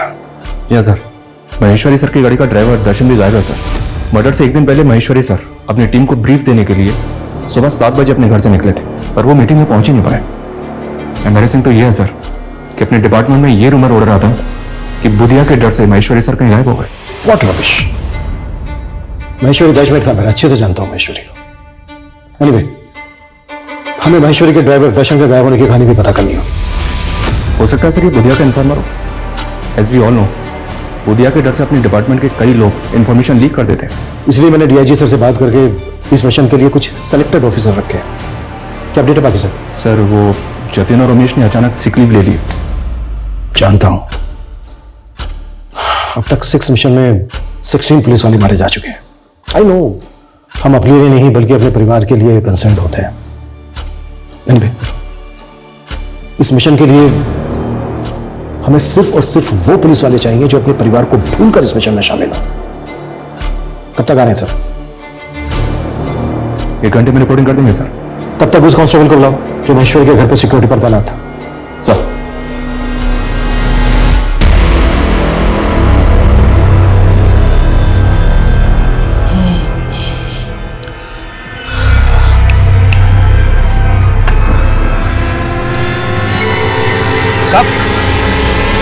साहब, ये ड्यूटी कर रहे थे तुम? साहब 39 घंटे से नॉन स्टॉप ड्यूटी कर रहे थे साहब। हम आंख बंद नहीं करते तो वहीं पर ऑफ हो जाते साहब। हम मजाक समझा है? एक सीनियर ऑफिसर का कातिल इतनी आसानी से भाग गया और तो साहब आप चाहो तो हमें सस्पेंड करवा दीजिए, लेकिन हम तो खैर मना रहे हैं कि वो हमें सोता देखकर बुधिया का आदमी हमें गोली नहीं मारा। डकैत बुधिया का खौफ चाहे जितना भी हो, लेकिन आपको ये बात जान के हैरानी होगी कि बुधिया का असली नाम बुधिया है ही नहीं। जी हाँ, बुधिया का असली नाम के अक्षर से शुरू होता है। मैं उसके माँ बाप, परिवार और उसके गांव की एक एक डिटेल्स आपसे जल्द ही साझा करूंगी। जिस बुधिया की फोटो तक पुलिस के पास नहीं है, उसकी फोटो जल्द ही आप अपनी टीवी स्क्रीन पर देखेंगे। मालिक, आज तक आपको देख ही कौन पाया है, और ये लड़की आपकी फोटो निकाल ली। इस लड़की ने तो मेरा भी दिमाग खोल कर रख दिया है। आप आज्ञा देते उस लड़की की गर्दन कटवा दूं? बस, मैंने उसकी आंखें फुड़वा दी जिसने एक बार भी मुझे देख लिया। किसी की आंख निकाल कर मार देता है, किसी की जुबान काट देता है। कई सरकटी लाशें मिली हैं जिनके मर्डर में बुधिया का हाथ माना जाता है। बिजनेसमैन, पॉलिटिशियन, आम आदमी। ऑन द रिकॉर्ड अब तक 151 से ज्यादा मर्डर केसेस, 72 डकैती, 67 किडनैपिंग। और कोई नहीं जानता कि वो दिखता कैसा है। पहले ऐसे कई लोगों को अरेस्ट किया गया सर, जिनको बुधिया गैंग का माना गया, लेकिन उनसे भी कोई इंफॉर्मेशन हाथ नहीं लगी। अब हमें नए सिरे से बुधिया और उसके गैंग की एक एक इंफॉर्मेशन निकालनी होगी। अब तक जो हमारे पास इंफॉर्मेशन है उसके हिसाब से वो लोग जंगलों में रहते हैं और उन जंगलों के ट्राइब्स के लोग उसकी शील्ड बनते हैं। हमें अपने खबरियों को कुछ इस तरह से इस्तेमाल करना होगा कि वो उन लोगों के साथ मिलजुल कर बुधिया और उसके गैंग की एक एक इंफॉर्मेशन निकालें। हमें कैसे भी करके बुधिया और उसके गैंग का आतंक खत्म करना है।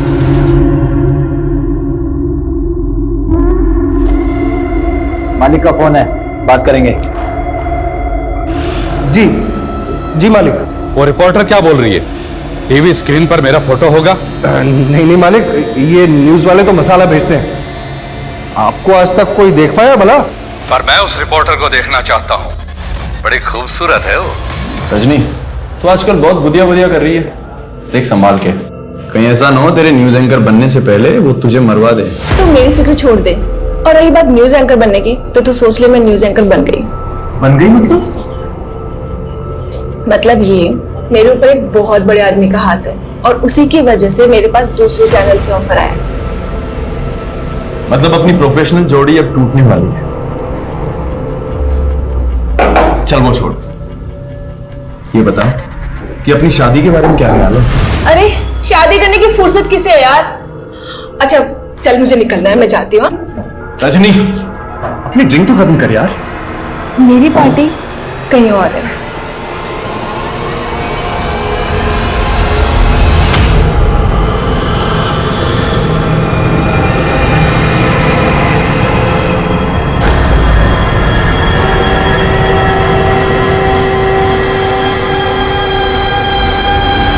ये देखिए जन्म कुंडली। जन्म कुंडली के आधार पर इंसान के जन्म स्थान का भी पता लगाया जा सकता है और मेरा अगला मिशन उसी स्थान पर जाना है जहां मैं बुधिया का असली नाम और उसका पता मालूम करूंगी। Very good. Thank you.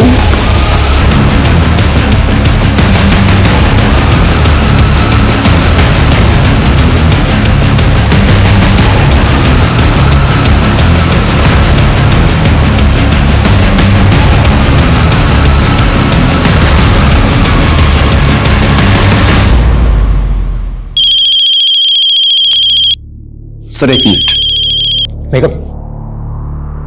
हाँ अंकल, योगेश, रजनी कल से घर नहीं आई है, उसका फोन भी स्विच ऑफ आ रहा है। कहाँ है वो? अंकल मैं भी उसे काफी देर से ट्राई कर रहा हूँ। मुझे भी समझ में नहीं आ रहा कि वो अब तक ऑफिस क्यों नहीं आई। क्या? इस एरिया में है एसपी महेश्वरी का घर। जाहिर सी बात है उन्होंने एसपी ऑफिस के लिए रूट लिया होगा और एसपी ऑफिस है इस एरिया में। तो उनके घर से लेकर एसपी ऑफिस के बीच ये 7 क्रॉसिंग है। मतलब एसपी महेश्वरी के साथ जो कुछ भी हुआ वो इन्हीं रास्तों पर हुआ। इन रास्तों को अच्छे से स्कैन करो, शायद कोई सीसीटीवी फुटेज या किसी पासरबाई से कोई क्लू मिल जाए। Right sir. और सर उनकी टीम के ऑफिसर ने बताया था कि उनके ज्वाइन करने के बाद उन्हें एक फेक आईडी के नंबर से थ्रेट कॉल भी आया था और ये कॉल फालना सिटी से किया गया था। सिटी? हमें बुधिया के इसी सिटी नेटवर्क का तो पता लगाना है। ये बात पहले भी कही गई है कि बुधिया अब जंगलों में नहीं बल्कि सिटी में रहता है। और हमें कांस्टेबल दर्शन को भी नहीं भूलना चाहिए, अभी तक गायब है। उसके बैकग्राउंड को खंगालो। Okay sir. Yes come in. Sir, Nimar Vihar थाने में एक लोकल जर्नलिस्ट रजनी की मिसिंग कंप्लेंट दर्ज हुई। सर, कल उसने बुधिया को लेकर एक न्यूज कवर की थी। उस न्यूज में उसने बताया था कि वो बुधिया के बारे में बहुत कुछ जानती है। सर, ये वो न्यूज है। डकैत बुधिया का खौफ चाहे जितना भी हो, लेकिन आपको ये जान के हैरानी होगी कि बुधिया का असली नाम बुधिया नहीं है। जी हाँ, बुधिया का असली नाम के अक्षर से शुरू होता है। मैं उसके माँ बाप, गांव और उसके परिवार की एक एक डिटेल आपसे साझा करूंगी। जिस बुधिया की फोटो तक पुलिस के पास नहीं है, जल्द ही आप उसकी फोटो अपनी स्क्रीन पर देखेंगे। इस लड़की की रिपोर्टिंग में कोई ऑथेंटिसिटी है? जो बात पुलिस 10 साल में पता नहीं कर पाई। कोई लड़की कह रही है कि इसके पास बुधिया की फोटोग्राफ है और बुधिया का असली नाम के अक्षर से शुरू होता है। ए करण, रुक। क्या यार करण, तेरे तो भाव बहुत ही बढ़ गए। यार अच्छा है, जो भी कीमत मांगेगा दूंगा, बस मेरा एग्जाम तू दे दे। और हाँ, वो एग्जाम के लिए जो फेक आईडी लगेगी ना, वो मैं बनवा दूंगा। मैं ये गलत काम नहीं करूंगा। अगर एग्जाम क्लियर करना है तो पढ़ाई कर। ओ पढ़ाकू, साले जानता है तू किसको मना कर रहा है? एक रईस बाप की नालायक औलाद को। लेकिन तू मुझे खरीद नहीं सकता है। अपना साले तुझे मैं खरीदूंगा नहीं, मैं तुझे उठा के बेचूंगा। वो एलएनसी का एग्जाम क्लियर करके तेरे को जॉब चाहिए ना, बंधुआ मजदूर बनेगा तू, याद रखना मेरी बात।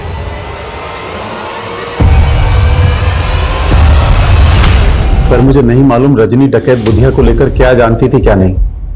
आपने बताया कि रजनी रिपोर्टिंग के सिलसिले में कहीं बाहर गई थी। उसके न्यूज चैनल वालों ने कुछ बताया कि वो कहां गई थी? सर, उनसे कोई साफ जवाब नहीं मिला। मुझे लग रहा है सर उनका कोई इशू चल रहा था रजनी से। कैसा इशू? वो मुझे नहीं मालूम सर, पर रजनी बता रही थी कि वो उनका न्यूज चैनल छोड़कर कोई नया न्यूज चैनल ज्वाइन करने वाली थी। रजनी ने कभी आपसे कोई जिक्र किया था कि वो कौन सा न्यूज चैनल ज्वाइन करने वाली है? सर, उसने मुझे ये भी नहीं बताया सर। सर प्लीज उसका पता कीजिए, मुझे बहुत फिक्र हो रही है सर। कौन से मिस्त्री खाकर इतना चटर पटर करती हो? कौन हो तुम लोग और मुझे यहाँ क्यों लेकर आए हो? बुधिया, नाम तो बहुत सुना होगा ना तूने। और क्या बोल रही थी तू? हैं? तेरे पास मेरा असली नाम है, तेरे पास मेरे असली फोटोग्राफ है। साला 10 सालों से मुझे सूरज नहीं देख सका और तेरे कैमरे ने देख लिया मुझे। अरे अच्छे से चेटा उसको। सर, हमारा कोई इशू नहीं चल रहा था रजनी के साथ में। उसने तो यहां से रिजाइन भी नहीं किया, फिर वो कोई दूसरा न्यूज चैनल कैसे ज्वाइन करती?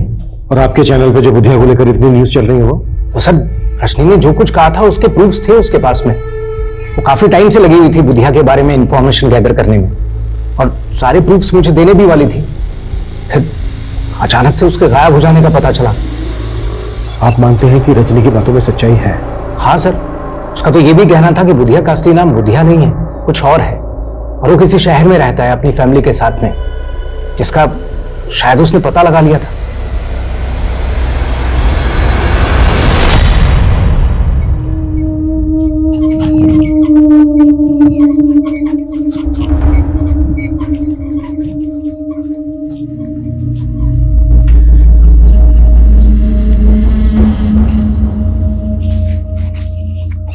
पापा, तबीयत कैसी है आपकी? ठीक है बेटा। ये आपकी दवाइयाँ हैं, समय से ले लीजिएगा। हाँ, खाना मैंने बना के रख दिया है, वो भी खा लीजिएगा। अच्छा पिताजी, मैं निकलता हूँ, लेट हो रहा हूँ। अरे हमारी वजह से तुझे कितनी परेशानी हो रही है। तेरे इम्तिहान है और तुझे हमारी जगह नौकरी पे जाना पड़ रहा है। अरे पापा, आप फिक्र मत कीजिए, मैं ड्यूटी देते समय टाइम निकालकर पढ़ लेता हूँ। बस एक बार ये एग्जाम क्लियर हो जाए, उसके बाद ना तो मैं गार्ड रहूंगा और ना ही आपको इस नौकरी पर दोबारा जाने दूंगा। यकीन करना थोड़ा मुश्किल है, लेकिन अगर रजनी वाकई में बुधिया के बारे में इतना सब कुछ जानती तो हमारे लिए पता करना बेहद जरूरी है कि रजनी को क्यों और कैसे गायब किया गया। सर, हम रजनी के सीडीआर क्लोजली एग्जामिन कर रहे हैं। उसका फोन 2 दिन पहले एसजी रोड पर बंद हुआ था। हमारी टीम वहां भी इंक्वायरी कर रही है। और दूसरी बात यह सर कि रजनी कैमरामैन योगेश के साथ काफी टच में थी। ऐसा सुनने में आया कि इन दोनों का अफेयर भी चल रहा था। हो सकता है योगेश रजनी और बुधिया के बारे में काफी कुछ जानता हो। बुला उसको। सर, महेश्वरी सर के ड्राइवर कांस्टेबल दर्शन के बारे में एक बात पता चली। सर, 6 महीने पहले ग्रम्फू नाम के एक हिस्ट्री शूटर को अरेस्ट किया गया था। सर, जब उसे हियरिंग के लिए ले जाया जा रहा था तब वो पुलिस कस्टडी से भाग गया था। सर, उस वक्त कांस्टेबल दर्शन वहां मौजूद था। तुम्हारे कहने का मतलब ये है कि ग्रम्फू को भगाने में कांस्टेबल दर्शन ने मदद की होगी? सर, हो सकता है, क्योंकि सर हम भी यही मान रहे हैं कि कांस्टेबल दर्शन बुधिया का इन्फॉर्मर होगा। तो सर ये भी हो सकता है कि ग्रम्फू भी बुधिया के लिए काम करता हो। इस ग्रम्फू की एक डिटेल्स बताओ। सर, मुझे कोई आइडिया नहीं कि रजनी का सोर्स ऑफ इंफॉर्मेशन क्या था। मैं तो खुद हैरान था कि वो बुधिया के बारे में इतना सब कुछ कैसे जानती थी। रजनी के फादर ने मुझे बताया कि रजनी कोई बड़ा न्यूज चैनल ज्वाइन करने वाली थी। उसने कुछ बताया था कि वो कौन सा न्यूज चैनल ज्वाइन करने वाली थी? सर, इस बात से मैं भी बहुत हैरान था, क्योंकि वो कह रही थी कि उसके सर पर किसी बड़े आदमी का हाथ है जो उसको एक नेशनल न्यूज चैनल में एंकर की जॉब दिलवा रहा था। News anchor? किस बड़े आदमी का हाथ है उसके सर? सर, मुझे लगता है ये वो पॉलिटिशियन नरेंद्र सिंह था। एक्चुअली उसका रजनी से अफेयर था सर। हमें पता चला है कि रजनी का अफेयर तुम्हारे साथ चल रहा था, और तुम बोल रहे हो कि रजनी का अफेयर पॉलिटिशियन नरेंद्र सिंह के साथ चल रहा था। सर, मैं रजनी को बहुत पसंद करता था, लेकिन वो मुझ में इंटरेस्टेड नहीं थी।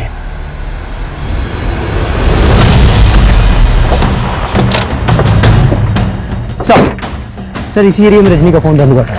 सर, हमें यहाँ पे रजनी की स्कूटी गिरी हुई मिली है। स्कूटी का इस हाल में यहाँ पे मिलना, इसका क्या मतलब हो सकता है? कहीं ऐसा तो नहीं कि रजनी को किडनैप किया गया? स्कूटी में कुछ मिला गया? जी सर। सर, स्कूटी की डिग्गी में ये टॉय मिला है। रजनी की स्कूटी में हमें ये टॉय मिला है। इस पे लिखा है माई बेबी। रजनी जिस बच्चे को ये टॉय देना चाहती थी, क्या आप उसे जानते हैं? सर, ये तो उसकी माँ ने उसको गिफ्ट दिया था जब वो बच्ची थी। सर, अपनी माँ के गुजरने के बाद वो उसे हमेशा मिस करती थी। उसकी दी हुई चीज उसने आज तक संभाल कर रखी सर। पर अब सर क्या हुआ उसके साथ सर? अभी ठीक से कुछ कह नहीं सकते, पर हमें ऐसा लगता है कि शायद रजनी को किडनैप किया गया है। क्या? कहाँ है साहब?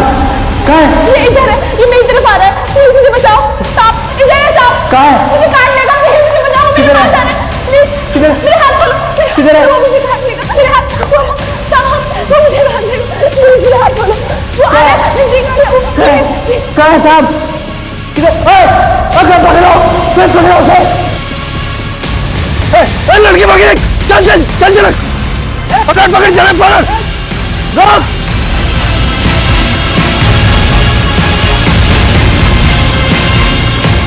कहाँ गई लड़की?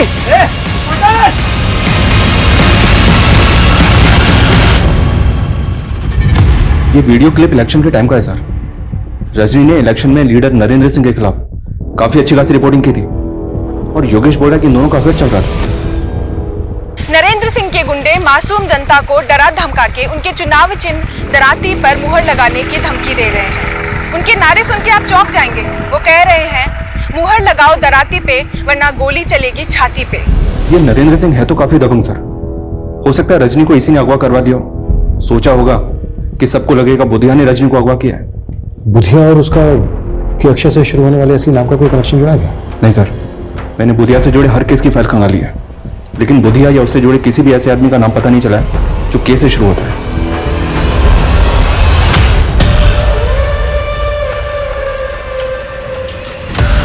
कौन है? ऐसे कैसे बैठ गए? उतरो।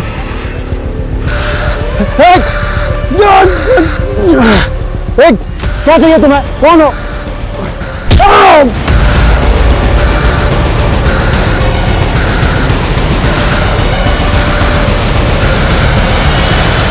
अरे न्यूज वाले कुछ भी बोलते रहते हैं। इनके बोलने से जनता फैसले थोड़ी ना करती है। रजनी ने चाहे कितनी भी नेगेटिव रिपोर्टिंग की हमारे खिलाफ, लेकिन चुनाव तो हम जीत ही गए ना। चुनाव के दरमियान रजनी इतना कुछ बोल रही थी आपके खिलाफ, फिर चुनाव जीतने के बाद वो आपसे मिलती क्यों रही? काफी फोन कॉल्स भी हुए आप दोनों के बीच। देखिए, ये मीडिया वाले चढ़ते सूरज को सलाम करते हैं। हम जैसे राजनेताओं से काफी मतलब निकालने होते हैं उन्हें अपने। तो रजनी कौन सा मतलब निकाल रही थी आपसे अपना? अरे साहब वो सब छोड़िए आप, लेकिन देखिए उस लड़की को ढूंढने में कोई भी कोताही मत बरतिएगा। आखिर वो हमारे इलाके की एक होनहार पत्रकार थी।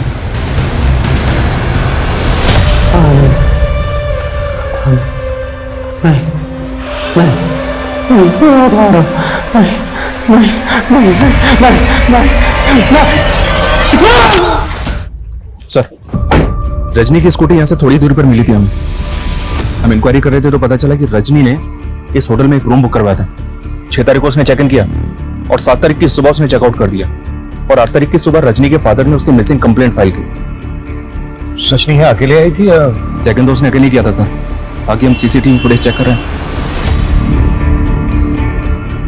ये देखिए सर, रजनी ने चेक इन किया शाम को 7 बजे, और उसके आधे घंटे के बाद यह आदमी रजनी के रूम में जाता हुआ दिख रहा है। जब ये रजनी के रूम में गया तो उसके पास कुछ नहीं था, और जब ये रूम से बाहर निकला तो ये लैपटॉप का वही बैग लेके निकला जो रजनी अपने साथ लेके गई।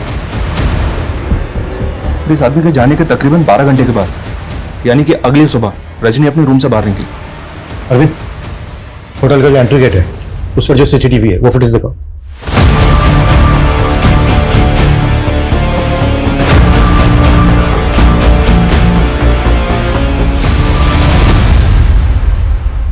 ये तो योगेश है। योगेश रजनी को फॉलो करता हुआ या होटल तक आया और फिर चला गया। सर, योगेश के जाने के बाद ये आदमी यहाँ पे आया। कहीं ऐसा तो नहीं कि योगेश ने इस आदमी को यहाँ पे भेजा? अगर ऐसा है तो हेलो। क्या रे एसपी, प्रदीप महेश्वरी की मौत का खौफ भी नहीं है तेरे अंदर? कौन बोल रहा है? मौत की आवाज, बुधिया। प्रदीप महेश्वरी को भी मैंने कहकर मारा था। अभिमन्यु जिंदल नाम है मेरा, पता कर लेना मेरे बारे में। मैं तेरी खाली पीली धमकियों से डरने वाला नहीं हूं। फिर तो तुझे मारने में और भी ज्यादा मजा आएगा। तो क्या रजनी को भी तूने? क्या हुआ सर? कौन थे? अपने आप को बुधिया बोल रहा था। क्या? मैं नंबर ट्रेस कर रहा हूं सर। कोई फायदा नहीं है। किशोर, अपनी टीम के लोगों को बोलो कि अलर्ट रहे, किसी को भी नुकसान पहुंचा सकता है। Yes sir. सर मैं सच कह रहा हूं, मैं ऐसे किसी आदमी को नहीं जानता जो उस दिन होटल में गया था। तो रजनी का पीछा करते हुए होटल तक गया, फिर वहां से लौटा है, चल के रहता तेरे दिमाग में? सर वो मुझे हमारे बॉस है राजीव सर, उन्होंने कहा था कि मैं रजनी की एक्टिविटीज मालूम करूं बस सर। एंकर राजीव धवन? जी सर। वो तुझसे जासूसी करवा रहा था रजनी की? सर वो रजनी बुधिया के बारे में बहुत कुछ पता कर रही थी, लेकिन अपना सोर्स ऑफ इंफॉर्मेशन वो सर के साथ शेयर नहीं कर रही थी। तो सर मुझे उन्होंने बोला था राजीव सर ने कि उस पर नजर रखूं। मैं सर इसके अलावा कुछ नहीं जानता।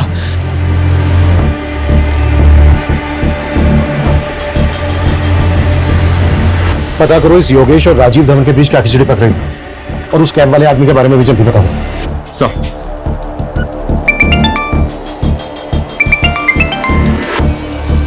राजेश बोलो। सर, सार्थकपुरा इलाके में एक लड़की की सरकटी लाश मिली। सर इस बॉडी पर बिल्कुल वैसे ही कपड़े हैं जैसे रजनी ने उस सीसीटीवी फुटेज में पहने थे। उस लाश को तुरंत पोस्टमार्टम के लिए भेजो, हो सकता है वो रजनी की लाश हो। Okay sir. डकैत बुधिया की तलाश से शुरू हुआ ये केस मीडिया कर्मी रजनी द्वारा जुटाई गई कई रहस्यमय कहानियों में उलझ गया था। लेकिन रजनी की जिंदगी के कई पहलू और भी थे जो डकैत बुधिया और उसके गुनाहों से अलग थे। पुलिस हर एंगल में इन्वेस्टिगेट कर रही थी, लेकिन वो सर कटी लाश रजनी की ही होगी ये डीएनए रिपोर्ट के बाद ही कंफर्म होना था। पर पुलिस रजनी को बुधिया के सैकड़ों विक्टिम में से एक मान के बुधिया की तलाश में जुटी थी। लेकिन बुधिया कैसा दिखता था, उसका असली नाम क्या था, उसके गिरोह में कौन कौन था, इसको लेकर पुलिस विभाग में कई भ्रांतियां थीं जो उन्हें बार बार दिशाहीन कर रही थी। मैं कमिंग सर? Yes coming. खबर से एक टिप मिली है सर, संगम छत्ती में हथियारों की एक बहुत बड़ी खेप की सप्लाई हुई है। तो क्या सप्लाई ग्रंफू ने की? कह नहीं सकते सर, संगम छत्ती में पहले भी बुधिया के आने की खबर मिलती रही है, लेकिन वहां पे उसके किसी ठिकाने का पता नहीं चला है। बुधिया को लेकर पिछली इन्वेस्टिगेटिव टीम की ऑब्जर्वेशन यह है कि बुधिया ऊपर वाले में बहुत विश्वास करता है। वो हथियार खरीदने के बाद अमावस के दिन उन हथियारों की पूजा जरूर करता है। अमावस के दिन? अमावस तो आज ही है सर। हथियारों की सप्लाई और संगम छत्ती में मंदिर भी? वो मंदिर भी है। हो सकता है बुधिया और उसके गैंग के लोग उसी मंदिर में जाते हैं, उस मंदिर में जाके एक चांस लेते हैं। हो सकता है बुधिया और उसके गैंग के लोग हथियारों की पूजा करने वहीं पहुंचे। जी सर। एक टीम तैयार करो जल्दी। Okay sir. ओम इंद्राय स्वाहा, ओम सोमाय स्वाहा, ओम प्रजापते स्वाहा।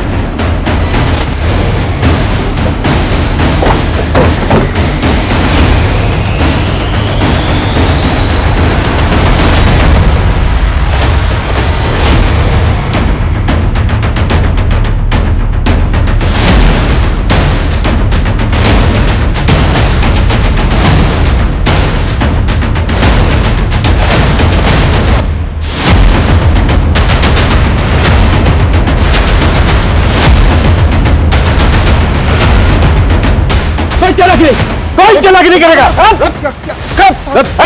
सर सर क्या हो रही है? तलाशी लो सबके।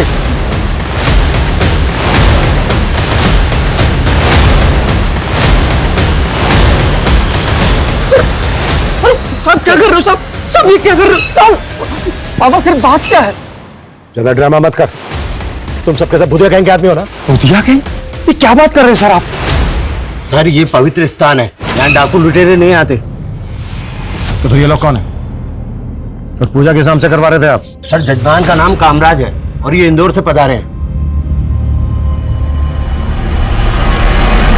कामराज, जैसा कि इन्होंने बताया इसका नाम कामराज है। अगर रजनी की इंफॉर्मेशन को सही माने तो बुधिया का असली नाम भी के अक्षर से शुरू होता है। सर यहाँ पे इनके पास हथियार नहीं मिला है, इनकी गाड़ी वाड़ी भी चेक की है, लेकिन कुछ भी सस्पिशियस नहीं मिला। एक काम करो, इन सबके नाम, एड्रेस और फोन नंबर ले लो और जाने दो सबको, और इन सबको यहीं से फॉलो करो। इन सबकी एक एक डिटेल चाहिए मुझे। Okay sir. Excuse me sir. Hello, ठीक है सर। उस सरकारी लाश का डीएनए रजनी के फादर के डीएनए से मैच हो गया।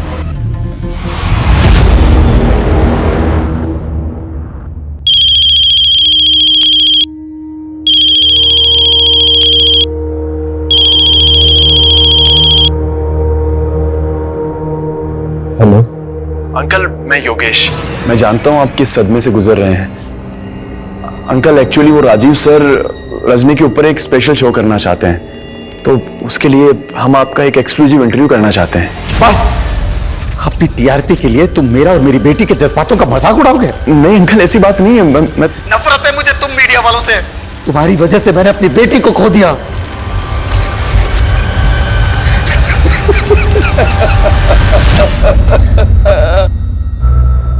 किशोर सर, बुधिया पिछले 10 साल से क्राइम कर रहा है। तो पिछले 1 साल से बुधिया के नाम पर कुछ ऐसे केसेस दर्ज हैं जहां पर सरकटी लाशें फेंकी हुई, जबकि 1 साल पहले तक उसके नाम पर ऐसा कोई केस दर्ज नहीं। अब सवाल यह उठता है कि यह सब 1 साल में ही क्यों? और एक बात, एसपी महेश्वरी की लाश का गला नहीं काटा गया, जबकि रजनी की लाश गला काट के फेंकी गई। ये सब कुछ अजीब नहीं है? Sir yes coming. सर मैंने कामराज के बारे में पता किया। वो इंदौर में एक रेवेन्यू ऑफिसर है सर ऐसा लग नहीं रहा कि उसका बुधिया या उसके गैंग से कोई कनेक्शन होगा। उस कैब वाले आदमी का कुछ पता चला? सर फिलहाल तो नहीं, लेकिन सर रजनी के कॉल रिकॉर्ड्स में अजंता न्यूज चैनल का नंबर मिला है। और सर उसके फादर ने भी तो बताया था कि वो कोई नया न्यूज चैनल ज्वाइन करने वाली है। अजंता न्यूज चैनल वालों से पता करो कि क्या रजनी वाकई में वहां पे ज्वाइन करने वाली थी, और उस कैब वाले आदमी का पता करो जो रजनी के होटल रूम में गया था और वहां से उसका लैपटॉप बैग लेके गायब हो गया। Okay sir.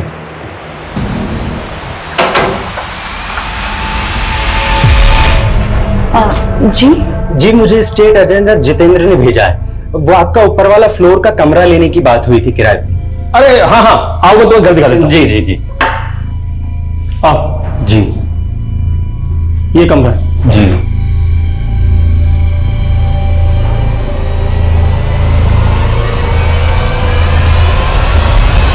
मैंने पर्सनली चेक किया सर, पिछले 6 महीने में 7 सरकटी लाशों के केसेस मिले और इनमें से 3 केसेस में रजनी लगातार रिपोर्टिंग कर रही थी। ये उसके वीडियोस हैं सर, ये देखिए। बुधिया ने अब तक कई नामी लोगों के कत्ल किए हैं, लेकिन अब उसके हाथ गरीब और बेसहारा लोगों तक भी पहुंच रहे हैं। हाल ही में 3 सरकटी लाशें मिली हैं, जो सब आम लोग थे। समता नगर की शीला देवी जो एक हाउसवाइफ थी, जमशेदपुर के प्राइमरी टीचर पीयूष वर्मा, और अभी रिसेंटली करण नाम के सिक्योरिटी गार्ड की भी सरकटी लाश मिली है। क्या ये पॉसिबल है कि करण को भी बुधिया और उसके गैंग ने? रजनी की रिपोर्टिंग से तो ऐसे लग रहा है सर। हमें इन तीनों विक्टिम की फैमिली से मिलना चाहिए, क्योंकि ये बात भी कोई कम चौंकाने वाली नहीं है कि रजनी को भी उसी एमओ से गला काट के मारा गया है जिस तरह से इन तीनों विक्टिम्स को। 13,267 में जोड़े 7,500 तो हुए 20,767 पापा। अरे हाँ हाँ, इतना जोड़ भाग आता है हमें। पापा जोड़ भाग नहीं, सिर्फ जोड़। जोड़ का मतलब प्लस और भाग का मतलब डिवाइड। पापा मैंने आपको सिखाया था ना, आप सब भूल जाते हो। अंकल वो एक्चुअली नल में पानी नहीं आ रहा ऊपर। वो वॉल बंद होगा, पापा मैं खोल देती हूँ।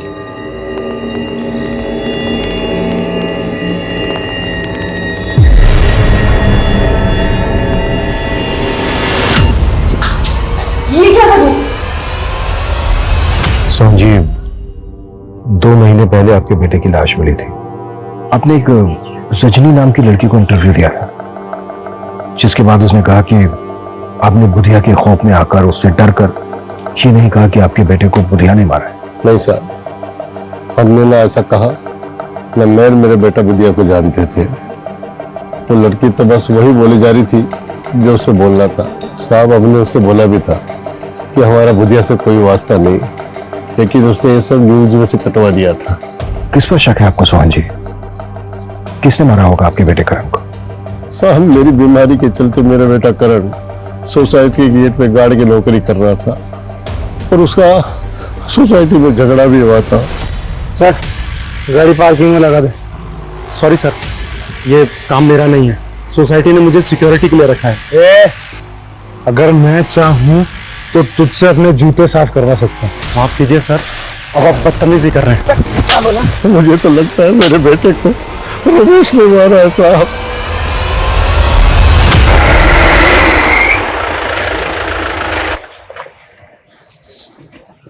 सर मैंने रमेश का पता करवाया, वो पिछले 3 दिन से गायब है, उसका फोन ही बंद आ रहा है। पता करो उसका। लेकिन गौर करने वाली बात यह है कि करण के फादर का भी वही कहना है जो बाकी के दोनों विक्टिम्स की फैमिली का कहना है। लेकिन रजनी की रिपोर्टिंग साफ साफ बुधिया के खिलाफ थी। सर कहीं रजनी इन मर्डर के केसेस का डायरेक्शन चेंज करने की कोशिश तो नहीं कर रही थी?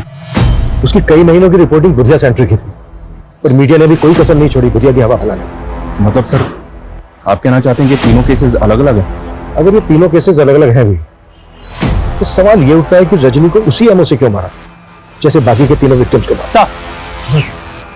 सर मैंने पता किया, अजंता न्यूज चैनल से रजनी को कोई जॉब ऑफर नहीं हुआ, लेकिन सर रजनी ने अपनी करियर की शुरुआत उसी न्यूज चैनल से की थी। सर वो वहां पे एक इंटर्न थी और एक अमन नाम के रिसर्चर के अंडर में काम करती थी।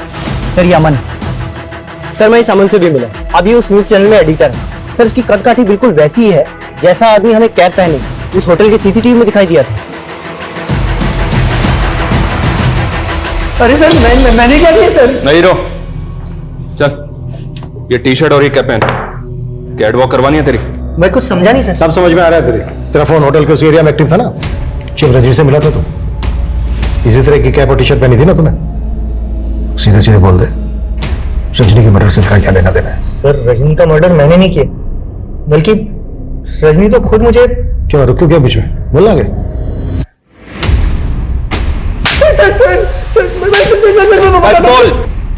सर बताता हूँ सर। सर रजनी मुझे ब्लैकमेल कर रही थी सर। क्यों ब्लैकमेल कर रही थी? सर 3 साल पहले वो एज ए इंटर्न आई थी और परमानेंट होने के लिए वो मुझे फेवर देने लगी। हम दोनों में फिजिकल रिलेशनशिप भी बना। फिर अचानक उसने कोई दूसरी प्रेस ज्वाइन कर ली और फिर वहां से छोड़ करके भी उसने एक नया न्यूज़ चैनल ज्वाइन किया जहां वो रिपोर्टर बन गई। और सर मैं भी अपने न्यूज़ चैनल में अच्छी पोस्ट पर था सर। फिर अचानक सर वो मुझे फोन करने लगी और अमन सर, सुना है आपके न्यूज चैनल में नए न्यूज एंकर की तलाश चल रही है। मुझे भी न्यूज रिपोर्टिंग का काफी एक्सपीरियंस हो गया है। आप चाहे तो ये जॉब। ठीक है रजनी, मैं देखता हूँ। देखना नहीं है सर, करना है। सर फिर वो बोलने लगी जिस दौरान हम दोनों के रिलेशनशिप बने थे उसने कुछ वीडियोस बना लिए थे और वो न्यूज़ एंकर की जॉब लेने के लिए वो मुझे ब्लैकमेल करने लगी। मैं किसी तरह उसे टालता रहा, लेकिन सर फिर अचानक उसने कहा कि उसके पास में बुधिया से रिलेटेड कोई इंफॉर्मेशन है। ये देखिए जन्म कुंडली। जन्म कुंडली के आधार पर इंसान के जन्म स्थान का भी पता लगाया जा सकता है और मेरा अगला मिशन उसी स्थान पर जाना है जहां मैं बुधिया का असली नाम और उसका पता मालूम करूंगी। अरे वाह रजनी, तुमने तो कमाल कर दिया। Very good, thank you. उसके मोबाइल लैपटॉप में वीडियोस तो क्या, एक फोटो तक नहीं था सर। वो लड़की मुझे घुमा रही थी। सर मैं सच बोलता हूँ सर, उसके मर्डर में मेरा कोई हाथ नहीं सर। सर अगर ये अमन सच बोल रहा है और जो भी हमें रजनी के बारे में पता चला है उससे तो ये पता चलता है कि रजनी बहुत बड़ी मैनिपुलेटर थी। इसके कईयों के साथ इशू हो सकते हैं सर। और जिस थ्योरी के बारे में हम शुरू से ही सोच रहे हैं, रजनी को गायब करने में बुधिया का हाथ हो सकता है। नहीं कमिन सर। कमिन सर, मैंने रजनी का लैपटॉप चेक किया जो हमें अमन ने दिया था। सर उसमें कुंडली मिली। सर कुंडली पे जन्म स्थान शामगढ़ लिखा है और कुंडली के ऊपर कौशल नाम लिखा है। कौशल? सर कहीं बुधिया का असली नाम कौशल तो नहीं, जैसा कि रजनी बोल रही थी? हो सकता है कुंडली बुधिया की हो। कुंडली में जन्म स्थान है शामगढ़। पता करो शामगढ़ में कोई कौशल नाम का आदमी रहता है। वाह पापा, वेरी गुड। आज तो एक भी मिस्टेक नहीं। इसका मतलब अखरोट असर कर रहा है मुझ पर? हाँ पापा, लेकिन पापा अखरोट तो खत्म हो गए। तो क्या हुआ, मैं बाजार से और ले आता हूँ। अच्छा तेरे लिए कुछ लाना है? नहीं पापा। चल ठीक है, मैं अखरोट लेके आता हूँ। हाँ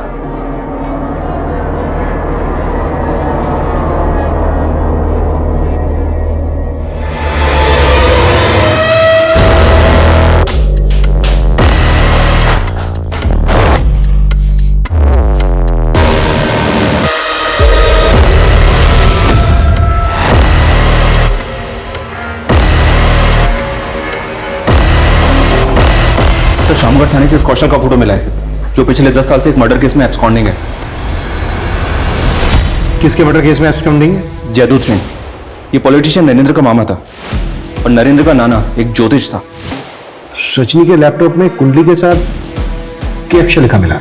सर रजनी और नरेंद्र की फोन पे काफी बातें होती थी और ये बुधिया नरेंद्र पे 2 बार अटैक भी कर चुका है। शायद बुधिया ही कौशल।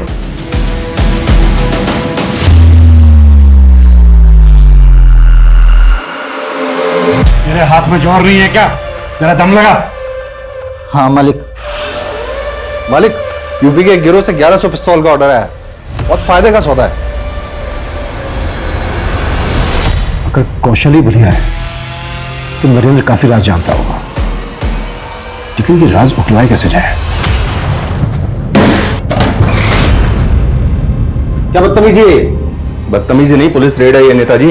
इन्फॉर्मेशन मिली थी हमें इस होटल के अंदर देह व्यापार होता है। देखो तुम जानते नहीं हो, मैं आप चाहे कोई भी जरा सोचिए, अगर केस बना तो आपके नाम का क्या होगा? आखिर तुम चाहते क्या हो? थोड़ी सी जानकारी बुधिया के बारे में।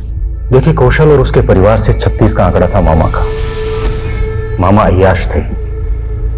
कौशल की बहन का रेप किया और उसे मार दिया और इस सदमे में कौशल का बाप भी मर गया। कौशल ने मामा को मारकर अपना बदला पूरा किया और फिर भाग गया था। और ये कौशल ही बुधिया बन गया। कह नहीं सकते, लेकिन सुनने में आया था कि वो भागकर बागियों की गैंग में शामिल हो गया था। फिर 2 बार हम पे बागियों ने अटैक किया, तो हमें लगने लगा कि कहीं कौशल ही बुधिया ना हो। और ये सारी बातें आपने रजनी को बताई? वो हमारी जीत के बाद अपना फायदा उठाने के लिए हमारे नजदीक आ गई थी। उसे हीरो बनना था और हमें बुधिया नाम का भ्रम मिटाना था, इसलिए हमने ये राज उसे बता दिया। उस कौशल की जन्म कुंडली मेरे नाना ने बनाई थी पहले, वो भी हमने उसे दे दी। इसके अलावा कुछ नहीं जानते। कौशल ही बुधिया है ये अब तक कंफर्म नहीं हुआ है, लेकिन अब तक जितनी भी एक के बाद एक सरकटी लाशें सामने आई हैं और क्रिमिनल ने कोई क्लू नहीं छोड़ा, उसे यही सिद्ध होता है कि ये किसी बहुत ही शातिर आदमी का काम है। सर, जहां लाश मिली वहां से तकरीबन 500-600 मीटर की दूरी पर एक जोड़ी जूते मिले थे और जूतों पर खून के धब्बे लगे थे। शायद वो जूते क्रिमिनल के हों सर। लाश को डंप करने के बाद वहां से भाग रहा हो, जूते का सोल निकल गया हो और वो जूतों को वहीं उतार के भाग गया हो। Yes come in. सर, खबरियों से एक टिप मिली है, फिर से हथियारों की एक डील होने वाली और इस बार भी डिलीवरी संगम छेती पर ही होगी। टीम रेडी करो। सब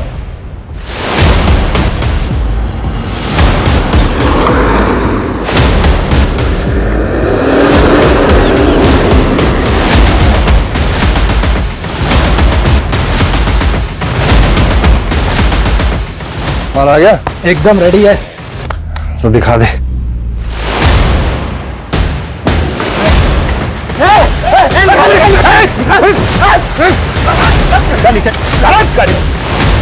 ए धनिया, क्या लफड़ा हो रहा है ये? किशोर समाज, नहीं तो शूट कर दूंगा। रुक,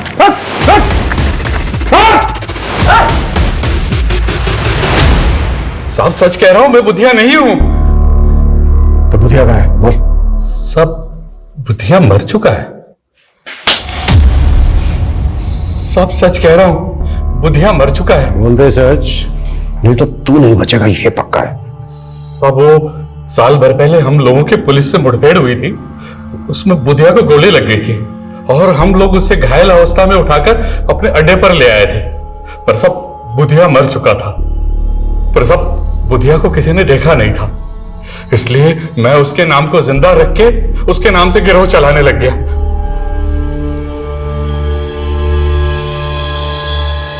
ये कौशल धनिया था?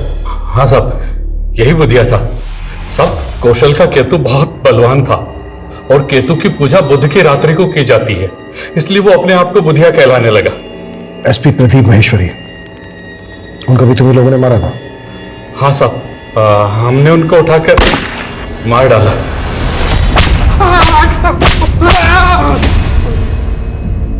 और उनका ड्राइवर दर्शन? हाँ साहब, उसको भी हमने मार डाला। हमें जो इतनी सारी सरकटी लाशें मिली हैं, उन लोगों को भी तुम्ही लोगों ने मारा? हम सर काट कर नहीं मारते, हम तो गोली मारते हैं साहब। तुम्हारे आदमी धनिया ने हमें बताया कि रजनी को भी तुम्ही लोगों ने उठाया था। सर, ये जूता तो मेरा ही है, पर ये तो मंदिर के बाहर से चोरी हो गया था साहब। मंदिर से चोरी हो गया था? हाँ साहब, रजनी ने बताया कि उसने मंदिर के पुजारी को कौशल की कुंडली दिखाई थी और पुजारी ने जैसा बताया वैसा वैसा ही कौशल के साथ हुआ था। तो सब हमें लगा कि पुजारी बहुत ज्ञानी आदमी है, तो सब हमने भी पूजा करवाई थी और वही मंदिर के बाहर से ये जूता चोरी हो गया था साहब। साहब, मुझे नहीं पता वो बुधिया के लोग थे, पर साहब वो अपराधी लोग ही थे। साहब, मैं बहुत डर गया था, इसलिए उन लोगों के बारे में पहले आपको नहीं पता। उसके जूते किसने चुराए थे यहाँ से? तो मेरी जीजा जी। कौन है वो? नाम क्या है उसका?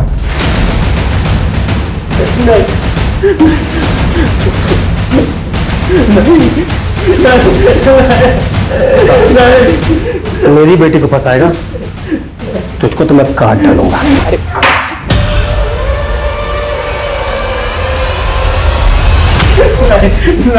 नहीं छोड़ दो।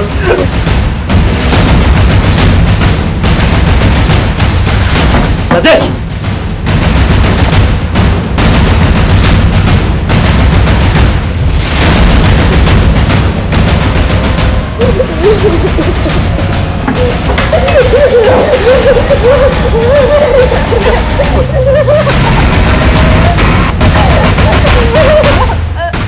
मुझसे आज तुझे कोई नहीं बचा सकता।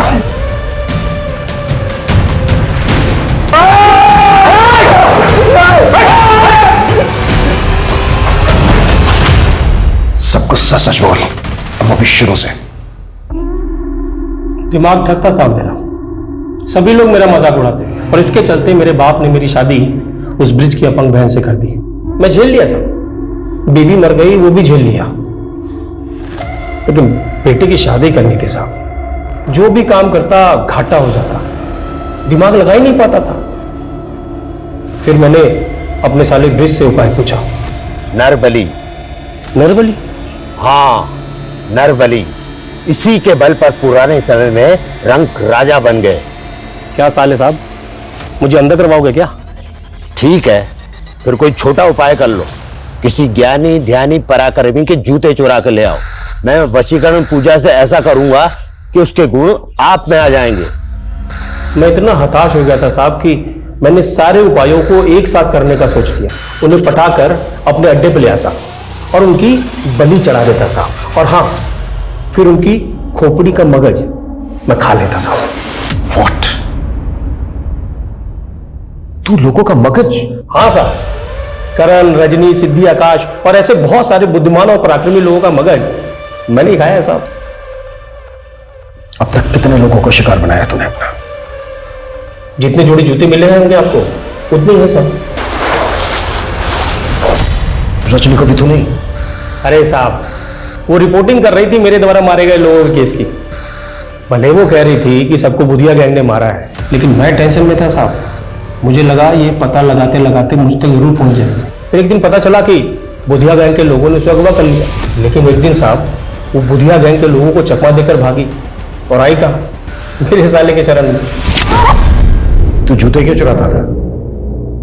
क्या बुधिया गैंग के लोगों को भी मारा तूने? बुधिया गैंग को मारना मेरे बस की बात कहाँ, लेकिन मुझे उनका पराक्रम तो चाहिए था। इसलिए मैंने सिर्फ उनके जूते चुराए और आखिरी बार लाश को ठिकाने लगाते वक्त उस जूते ने भी धोखा दे दिया साहब। किसकी लाश थी वो? रोमेश, दिमाग का डॉक्टर था साहब, बहुत बुद्धिमान। उसका दिमाग भी मैंने चट किया साहब। हीन भावना का शिकार इंसान कभी अपना हित नहीं कर पाता। राधेश्याम भी हीन भावना का शिकार था। उसमें जो कमियां थी वो अक्सर कई लोगों में होती हैं, लेकिन इन कमियों को सही से सुधारा ना जाए तो वो इतना हावी हो जाती है जो एक तरह के अतिवाद को जन्म देता है। जैसे दीमक लकड़ी को खोखला बना देती है और जब उसमें अंधविश्वास जैसी भ्रांतियां पनपती हैं तो इंसान को होश भी नहीं रहता और वो मिथ्या कर्म कांड के नाम पे एक आतताई बन के घोर अपराधों में लिप्त हो जाता है और उसका विवेक विलिप्त हो जाता है। अब मैं सोनाली कुलकर्णी आपसे विदा लेती हूँ। फिर मिलेंगे एक नए केस के साथ क्राइम पेट्रोल सतर्क में। तब तक अपना और अपने परिवार का ख्याल रखिए। आप जानते हैं हम सब एक मुश्किल दौर से गुजर रहे हैं। कृपया मास्क पहने, सैनिटाइजर का इस्तेमाल करें और सोशल डिस्टेंसिंग बनाए रखें। देखते रहिए क्राइम पेट्रोल सतर्क। जय हिंद। इस तरह के और भी एपिसोड देखने के लिए हमारे चैनल को सब्सक्राइब करें और बेल आइकन दबाना ना भूलें।